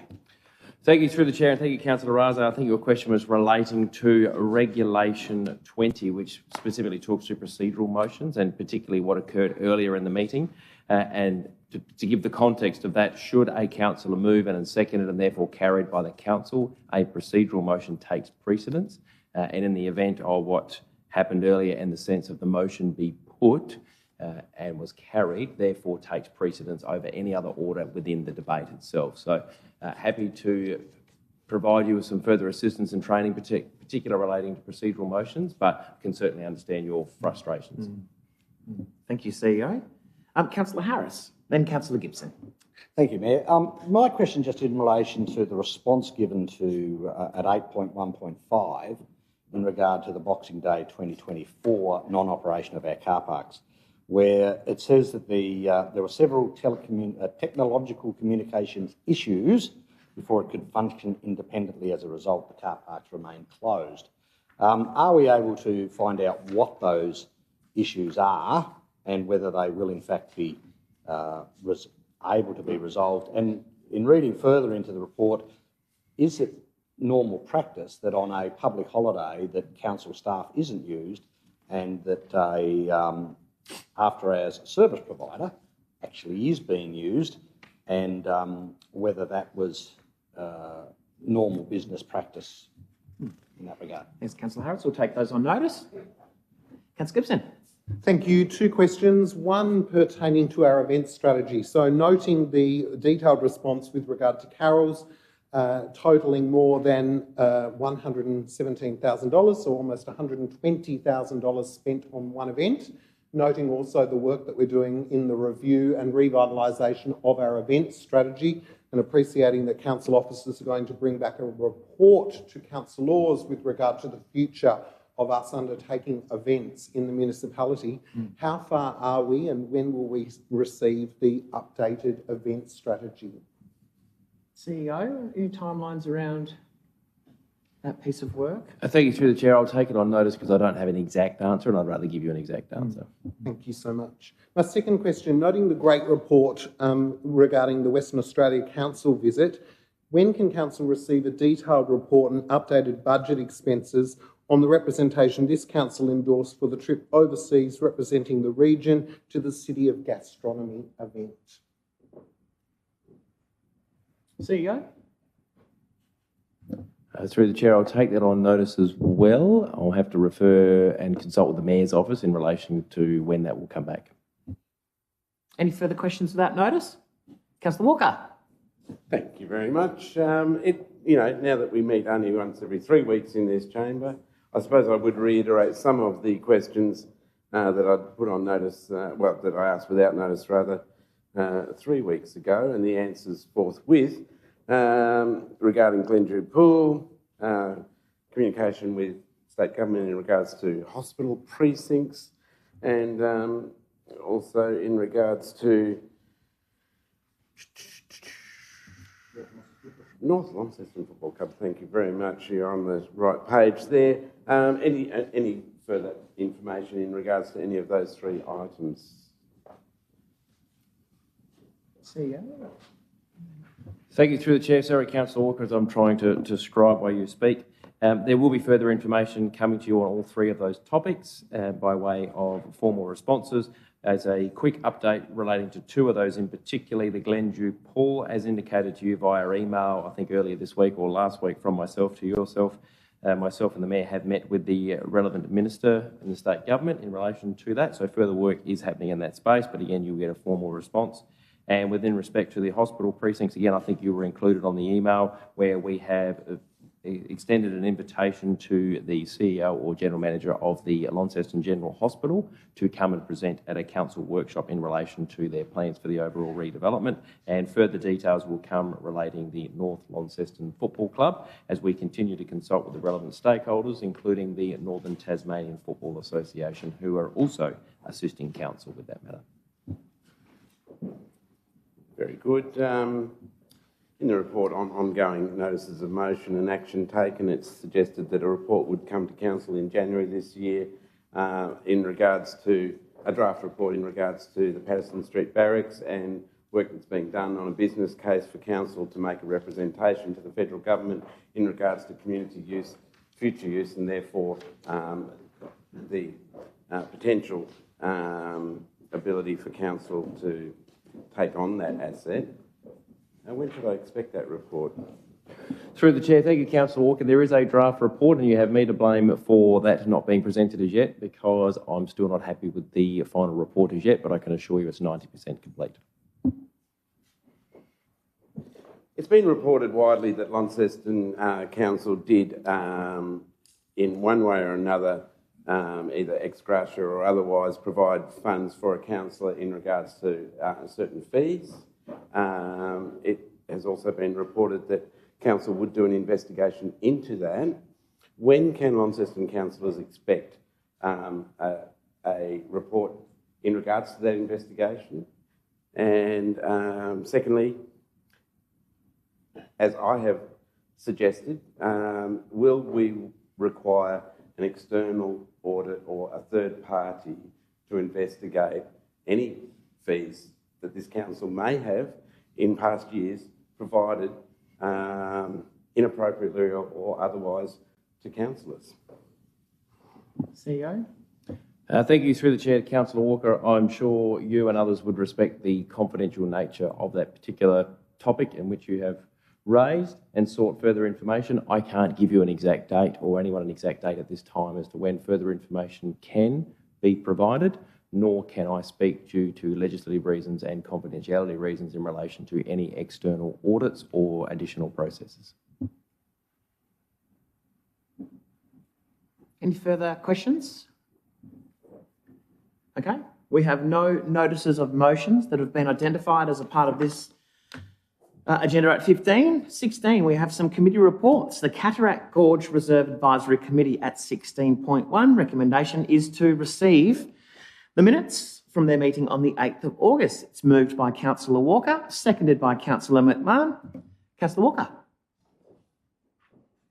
Thank you, and I must say that it has been pointed out to me that I may have been misleading to my fellow councillors in workshop when I said it's been 12 months since the Cataract Gorge Committee did meet. In actual fact, it's only been about 5 or 6 months, but then it was a year before, previous to that, I believe, that indeed you can see that we endorsed the minutes from the August 2023 meeting at the August 2024 meeting. So it's become an annual event, the Gorge Cataract Gorge Reserve Advisory Committee meeting. Nonetheless, we have discussed things there that are relevant to what's going on right now at the Gorge. The refurbishment of the suspension bridge, the Alexandra Bridge, is well underway.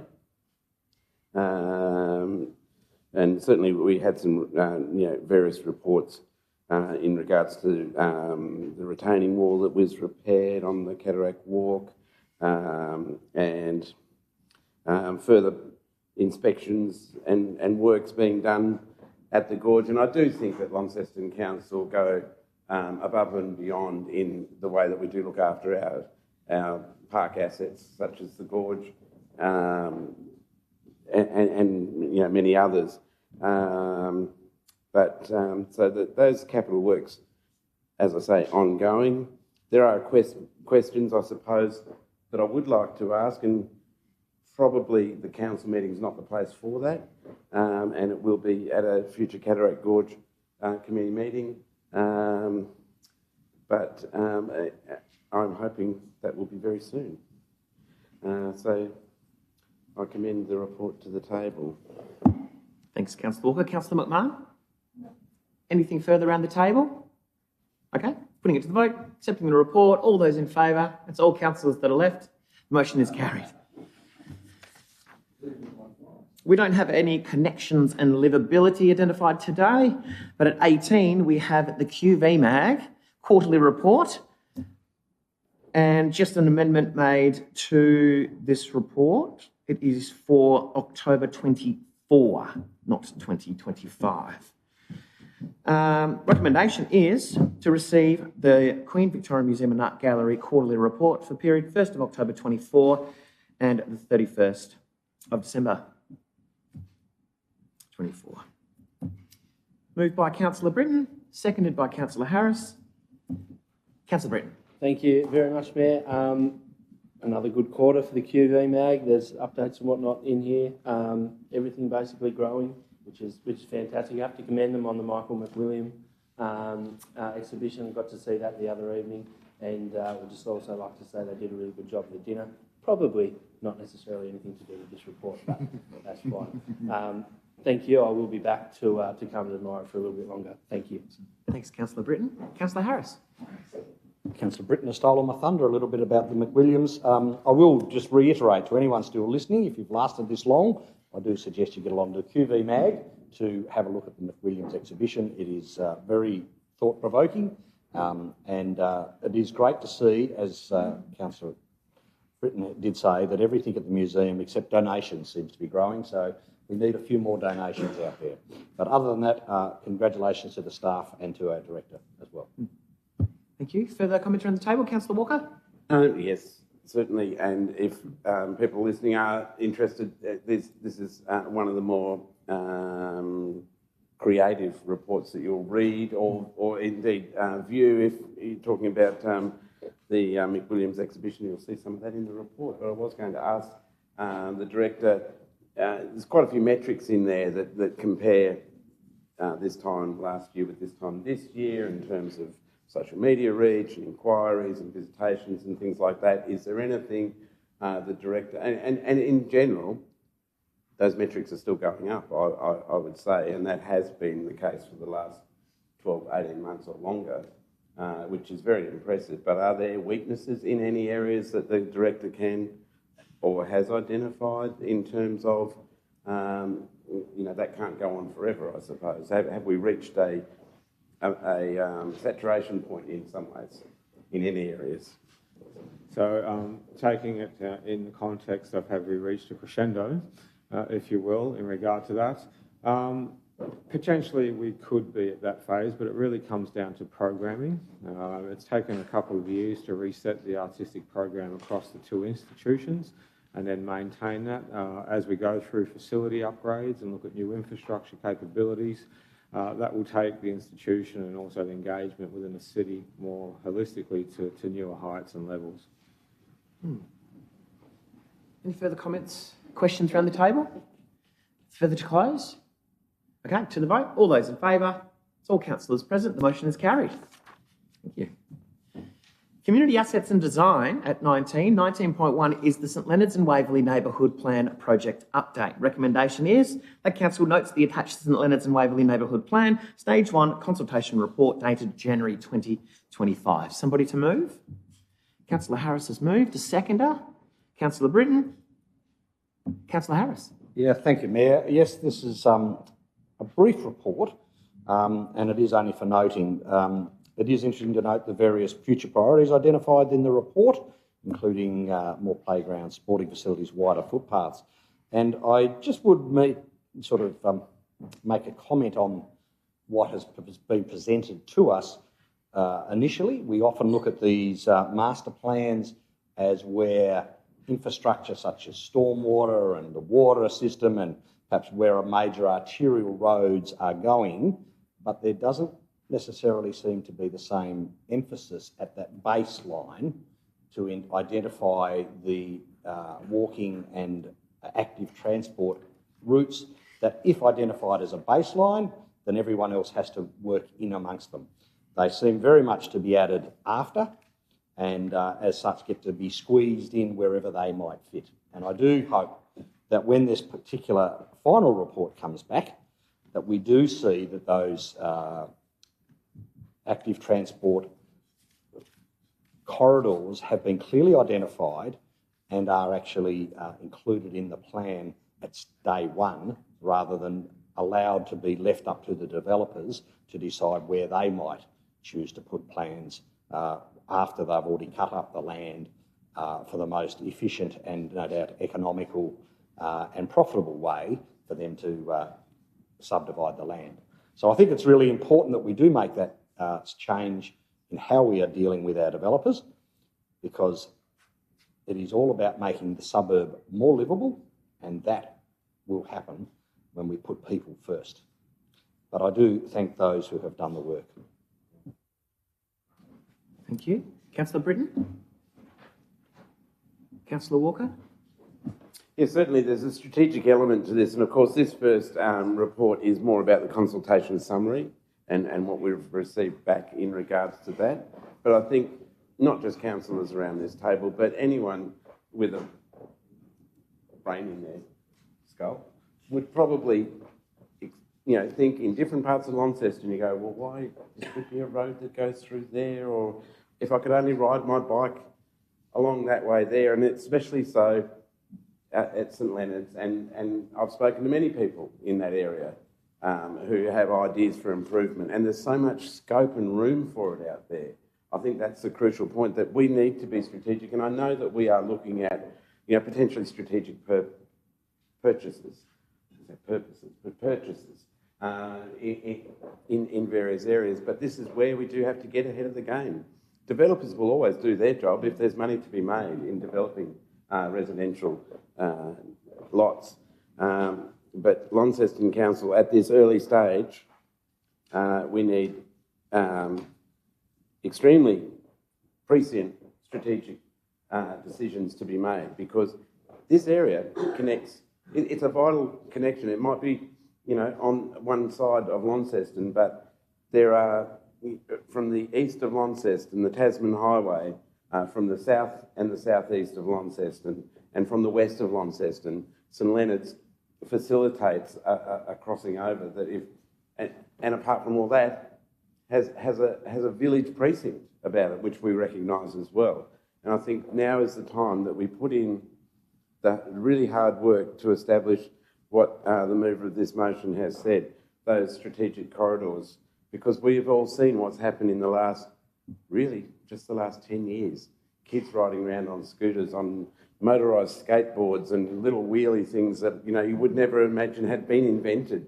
Imagine what it's going to be like in another 10 years' time, let alone another 20 years' time. So many different devices for transport that'll be battery operated, that will allow not people who are over 18 who can get a car licence to drive around, but people who are, only 10 or 12 years old to get around their suburb and their streets with ease, as they already do. And this is only going to expand. And so this is, I think, the really important part for us to consider right now is, how do we make the suburb of the future? This is our opportunity. Thank you, Chair. Thank you. Further comments?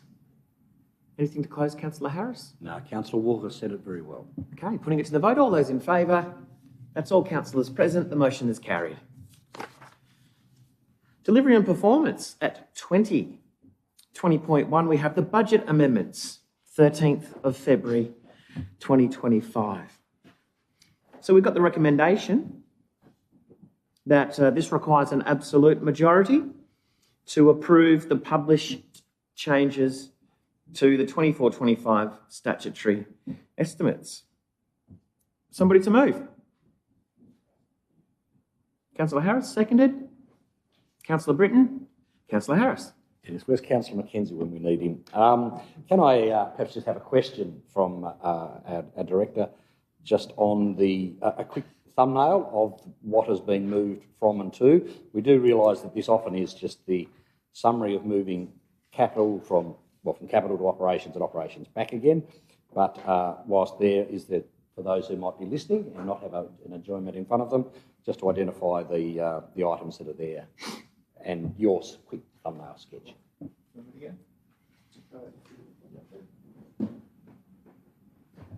Thanks, Councillor Harris. So look, in terms of how much money we are shifting or proposing to shift today, it is fairly small in the scheme of things. So the main effect to the bottom line is the fact that we've received a $63,000 grant from the federal government for our community hall painting program. So that is going on a number of regional halls, such as the Dilson Hall, Lilydale Memorial Hall, and the Ravenswood Starting Point Neighbourhood House.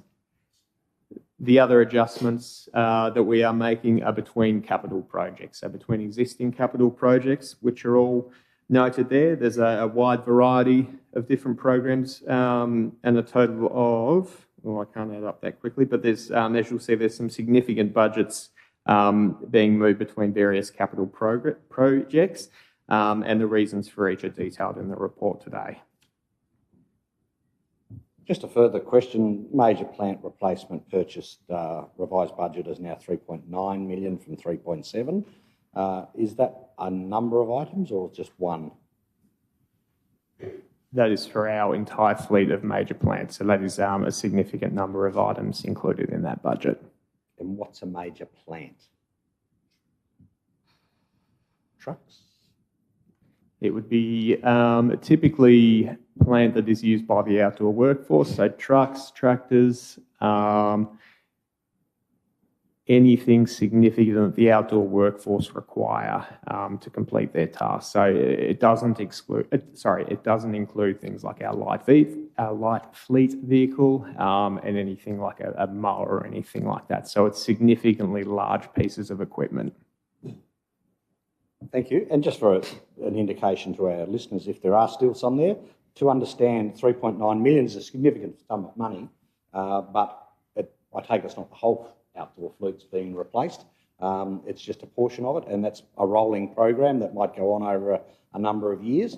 So I guess what would be the value of our plant like that? Would it be in the tens, 20s or hundreds of millions of dollars? You're correct in your statement that it is a rolling replacement program for our major plant, as it is with all our fleet. We have a fleet manager who has a very detailed program of work. Look, in terms of the total value of our fleet and our plant, it would certainly be in the tens of millions. Sounds good. Thank you very much, and I'm happy to move the motion as it is. Councillor Britton? Any further contributions? Okay, putting it to the vote. All those in favour? Those against? Councillor Pentridge against? Motion is carried. 20.2, we have our monthly financial performance report with the recommendation that Council notes the report outlining both capital and operational results to the period ending 31st of December 24. Somebody to move? Councillor Harris, seconded by Councillor Britton. Councillor Harris. This is our operational monthly report that shows we are year-to-date an underlying deficit of 1.5 million, but the actual position is only 593,000 in deficit. So hence we have a slightly variable year-to-date of 868,000, which is fundamentally, I think, favourable because user fees and fees and charges have been are up by 376,000 and 997,000 for user fees and charges. So operational grants are 480,000 unfavourable to budget. So I think that probably summarises it all more, other than employee costs, as has been the case for many months, and in fact probably many years, are still lower than budget by 1.1 million due to vacant positions. Not sure if there's more we need to add to that. Thanks, Councillor Harris. Anything, Councillor Britton? Councillor Gibson. Yeah, thanks. I'll pick up on the point that Councillor Harris finished with. That was employee costs are lower than budgeted by $1.1 million due to vacant positions. Material and service expenses unfavourable by $637 due to unbudgeted legal and consultant fees, and that it's intended that these will reduce in coming months. Obviously, we know that there's going to be a $13,000 increase in terms of that, one of those budget lines. But my question specifically is around the $1.1 million pertaining to staff. It's my unknowledgeable perception that we are advertising a variety of new positions with increasingly larger amounts, notwithstanding that there's a budget variance, notwithstanding there's obviously a significant body of work that is undertaken before a position is approved and advertised. Are we doing modelling with regard to positions vacant with new positions and with the increased wages associated with them? Thank you. Yes, we absolutely do do that and have a robust discussion around the executive table before any new role is advertised and approved. In terms of implementation into budgets, that will happen from next year's budget, so from the 1 July budget. With regards to this financial year, for any new roles that are created during the year, there is scope in the budget, as you can see with that $1.1 million variance, to carry that new role throughout this year. So it's formatted around a kind of the concept that you'll never be at full capacity, and that new roles with increased amounts, with increased salaries, can be withstood due to the vacant number of roles. Absolutely correct. We do allow for a vacancy rate. I think it's around about 5% annually. So that does give us a little bit of wiggle room in the budget for that. Any further contributions? Anything to close? All right, putting it to the vote. All those in favour? Those against? Councillor Pentridge against. Motion is carried.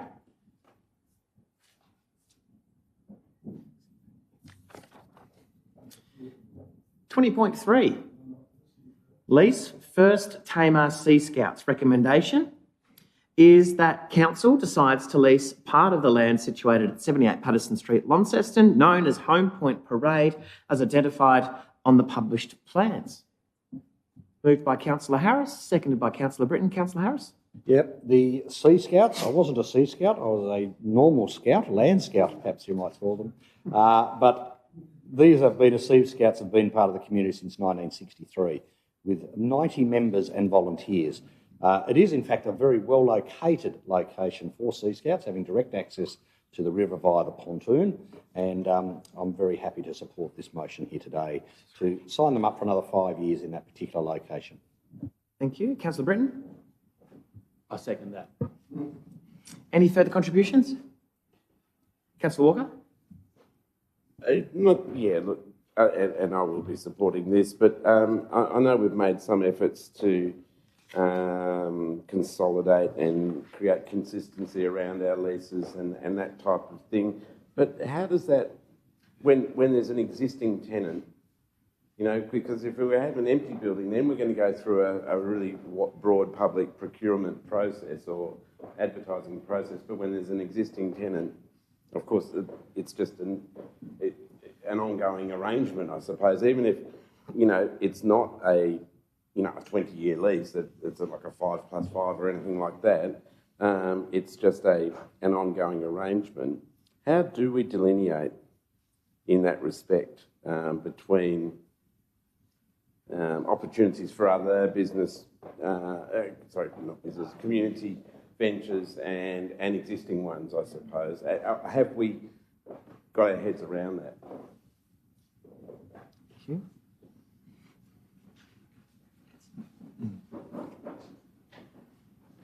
Thanks, Duncan.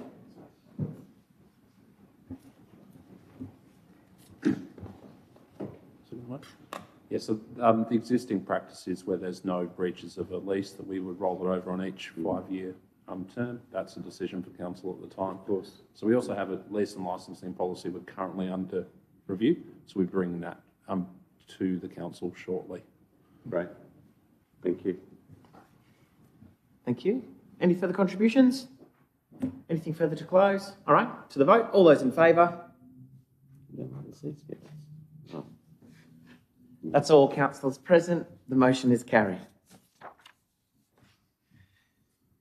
20.4, delegation under the Local Government Highways Act of 1982. Recommendation is that council revokes any previous delegation made by council in respect to the Local Government Highways Act and delegates to the holders of the positions in the schedule listed in this agenda.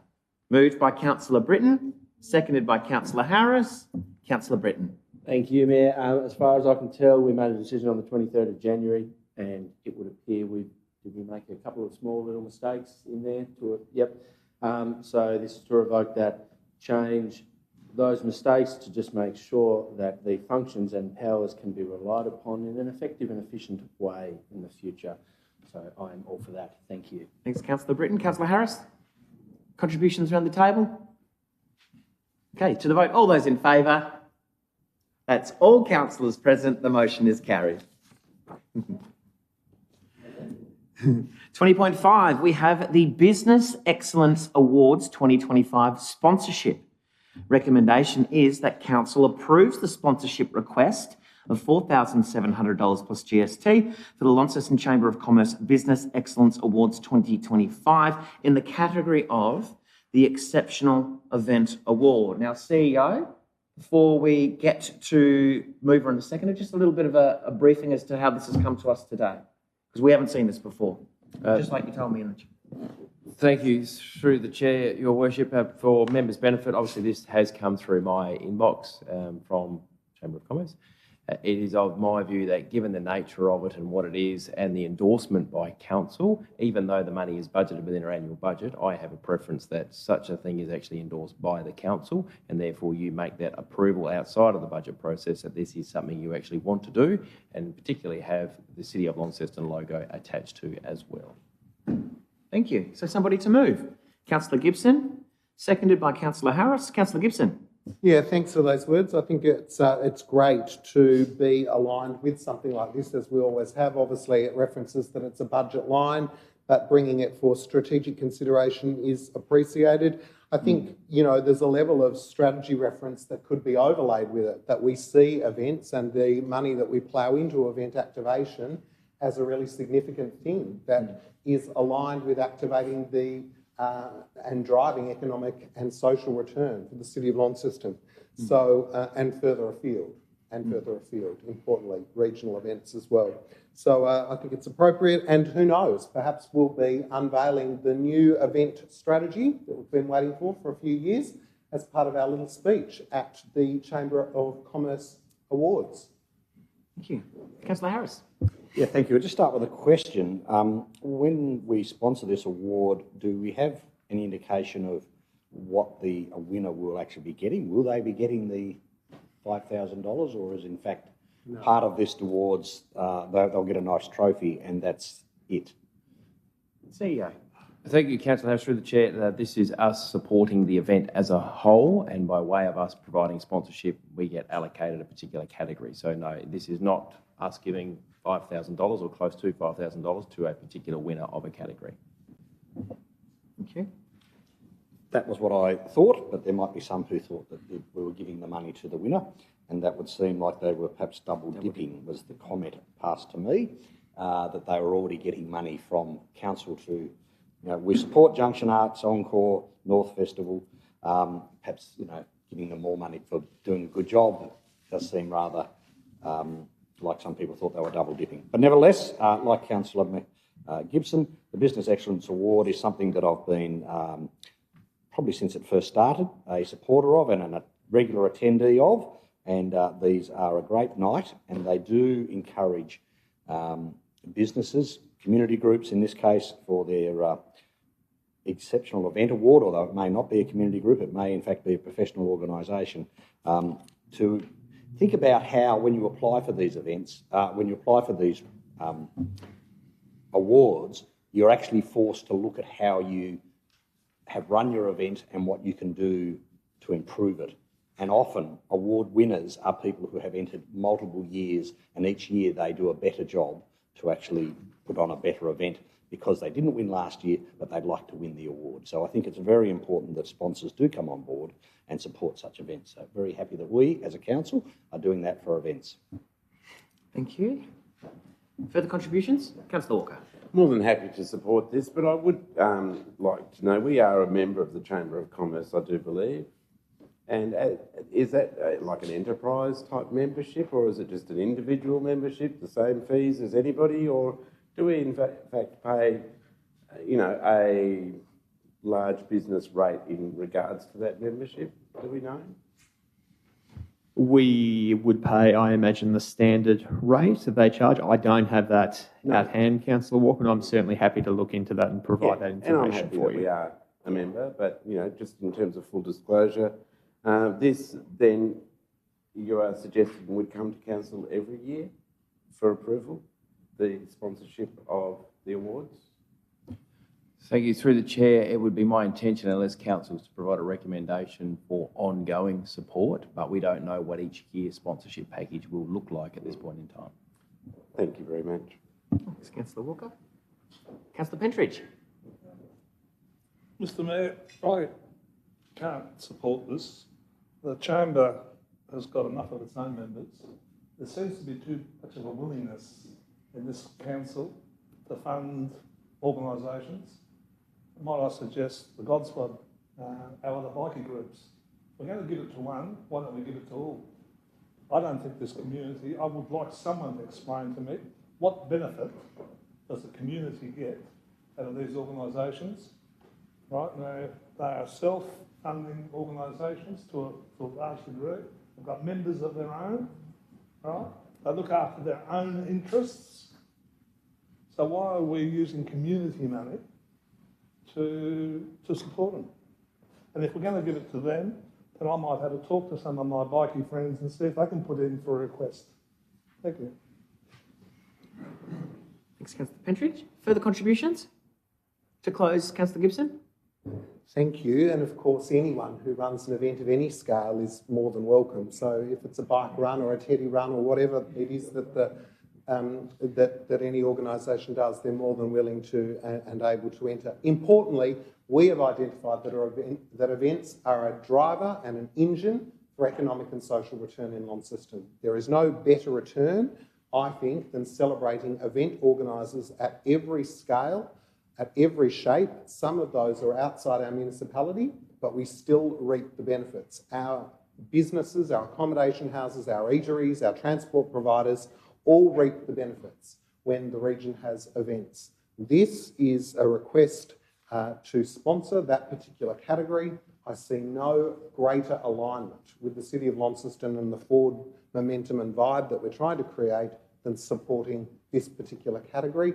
And what I suggest is that with our database of incredible people who are always asking us to support their events, that we get behind it strategically and encourage a greater number of nominations, greater number of people putting up their hand to say, this is what we're doing, and this is the economic and social return that Launceston municipality derives from events in our municipality.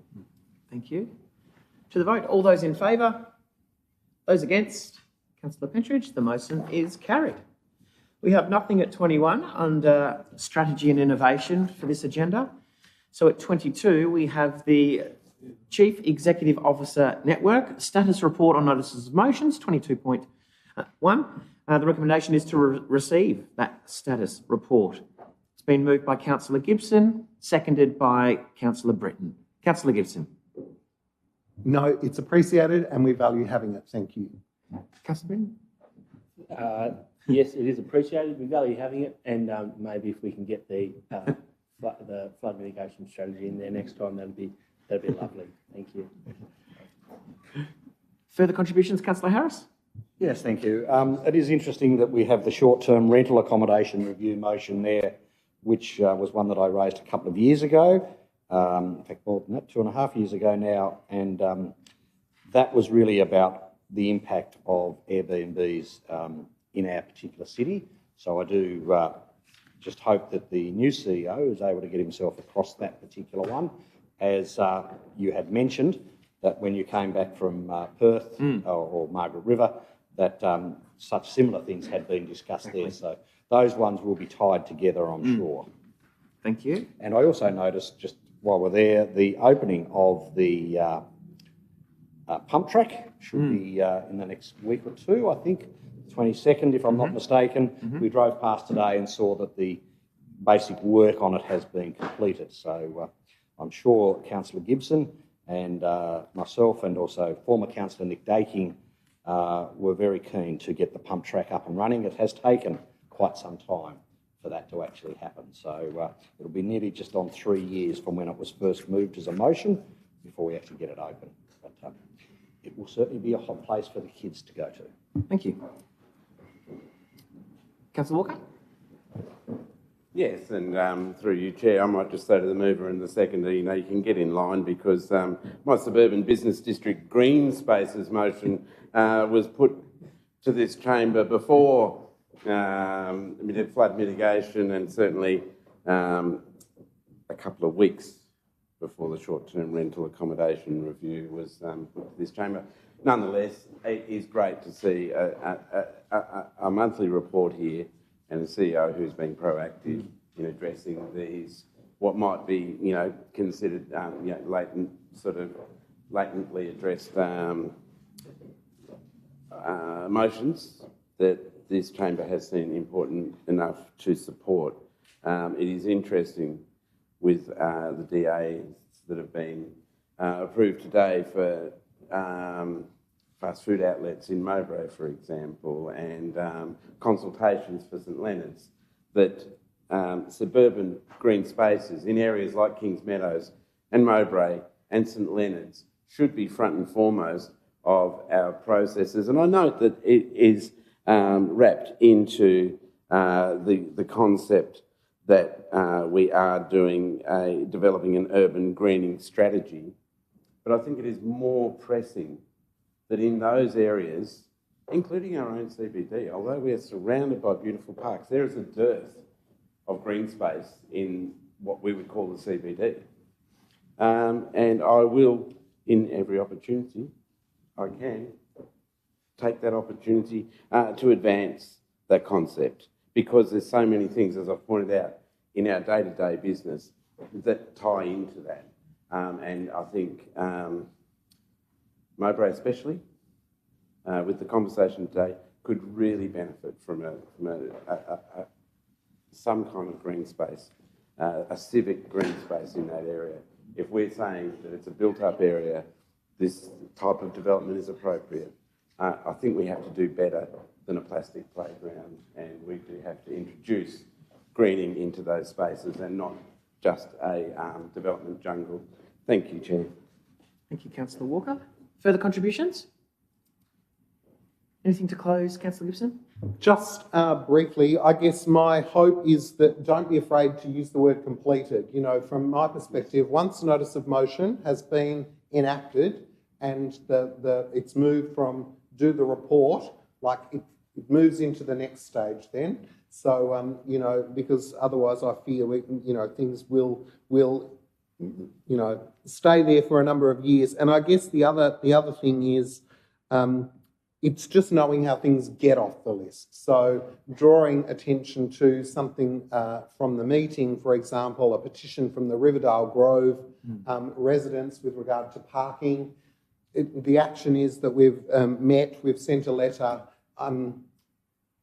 full stop. I mean, I'm just not sure the difference between the enactment of the doing versus the outcome. I don't think you'll ever actually arrive at an outcome for that particular matter. We haven't been able to achieve one in 5 years. So it's just kind of understanding how they get off the list, or else it just becomes a kind of a copy and paste that never ends, I think. Thank you. To the vote, all those in favour? Those against? Councillor Pentridge, the motion is carried. 22.2 is the status report on council decisions, with that recommendation being to receive the report as made of the 23rd of January 2025. Somebody to move? Councillor Gibson. Seconded by Councillor Harris. Councillor Gibson. I think I said it all in the last item. Sure. Councillor Harris, the same. Any contributions around the table? Okay, to the vote. All those in favour? Those against? Councillor Pentridge. Motion is carried. 22.3, we've got the Northern Tasmanian Development Corporation Quarterly Report, October to December of 24. Recommendation is to receive that report. Somebody to move. Councillor Harris, seconded. Councillor Britton. Councillor Harris. Thank you. Yes, the short 12-page report plus a financial report from NTDC, which shows the work that this group, and I think it's an important group that we continue to support. As the largest council, we could do so many things that NTDC do, but that would be to the detriment of our region and to the other smaller councils. It is the one organisation that all councils are equally represented on it, and if I'm not mistaken, I think all are now a member of NTDC. At various times, others have come and gone. So I think it's an important organisation for council to support. Whilst we are the biggest player in the north, it is important that we look at what they do for us, but also make sure that they are doing what needs to be done for the benefit of not just those citizens of Launceston, but in fact all citizens in northern Tasmania. So I'm quite happy just to receive this report and look forward to them doing some more, perhaps in some of the other areas that they have attained to within that report as well. Thank you. Thank you. Councillor Britton. Contributions around the table. Councillor Walker. Yes, it may be that we do fund as one of the member councils the activities of NTDC, but when it comes to the Northern Tasmanian Regional Land Use Strategy, I do believe it's the state government who assists NTDC and other regional groups in the work that they do in that area.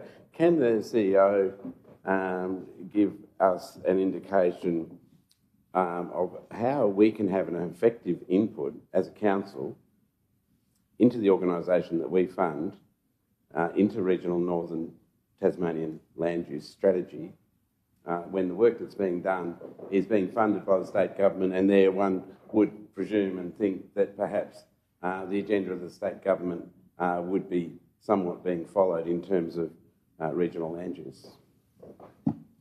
Thank you through the Chair and Councillor Walker. Just to be clear, are you looking for input on the land use strategy or NTDC itself, or both? Specifically the land use strategy, because NTDC does quite a bit of work. They're updating their website at the moment. That's great. They have done work in terms of population growth and understanding the nature of our regions. Advocating for regional priority projects on behalf of councils. But I do believe that the work that is being funded by the state government in terms of Northern Tasmanian regional land use is perhaps very important and maybe core and central to the development of Northern Tasmania. So I'm looking for how this council specifically, but I suppose regional councils in general, how do they have direct input into the outcomes and the agreed outcomes for Northern Regional Land Use Strategy? I have not had that opportunity to have that input. Thank you, Councillor Walker. And through the Chair, there is a report coming to a very future council meeting.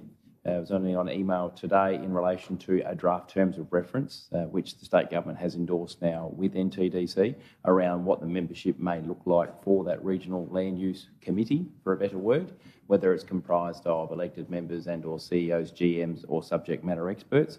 So that feedback in a report is coming hopefully to the next council meeting. It would be our intention then moving forward, once that committee does meet, that the minutes and the agendas and the reports, just like you've received here today as well with NTDC, would come hopefully on a quarterly basis, giving one, the council an update, and two, councillors or the council the ability to scrutinise also the work of that committee. Councillor Gibson. Thank you, and certainly appreciating that, and I think it works well. My question is pertaining to City of Gastronomy. So previously, the General Manager had some strong views around the way that it could be best optimised and reach its full potential. There's been some movement of the deck chairs there, so I'm just wanting to ensure that Leanne or Michelle, who in what was Chelsea's directorate, is now championing that. We obviously know now that the City of Gastronomy Committee, it has now come as part of the NTDC, and there's been some changes there. So I think it would be opportune to receive, if not today, a written update as to where we're at with that and how that aligns with our budget in what was the Livable Communities space.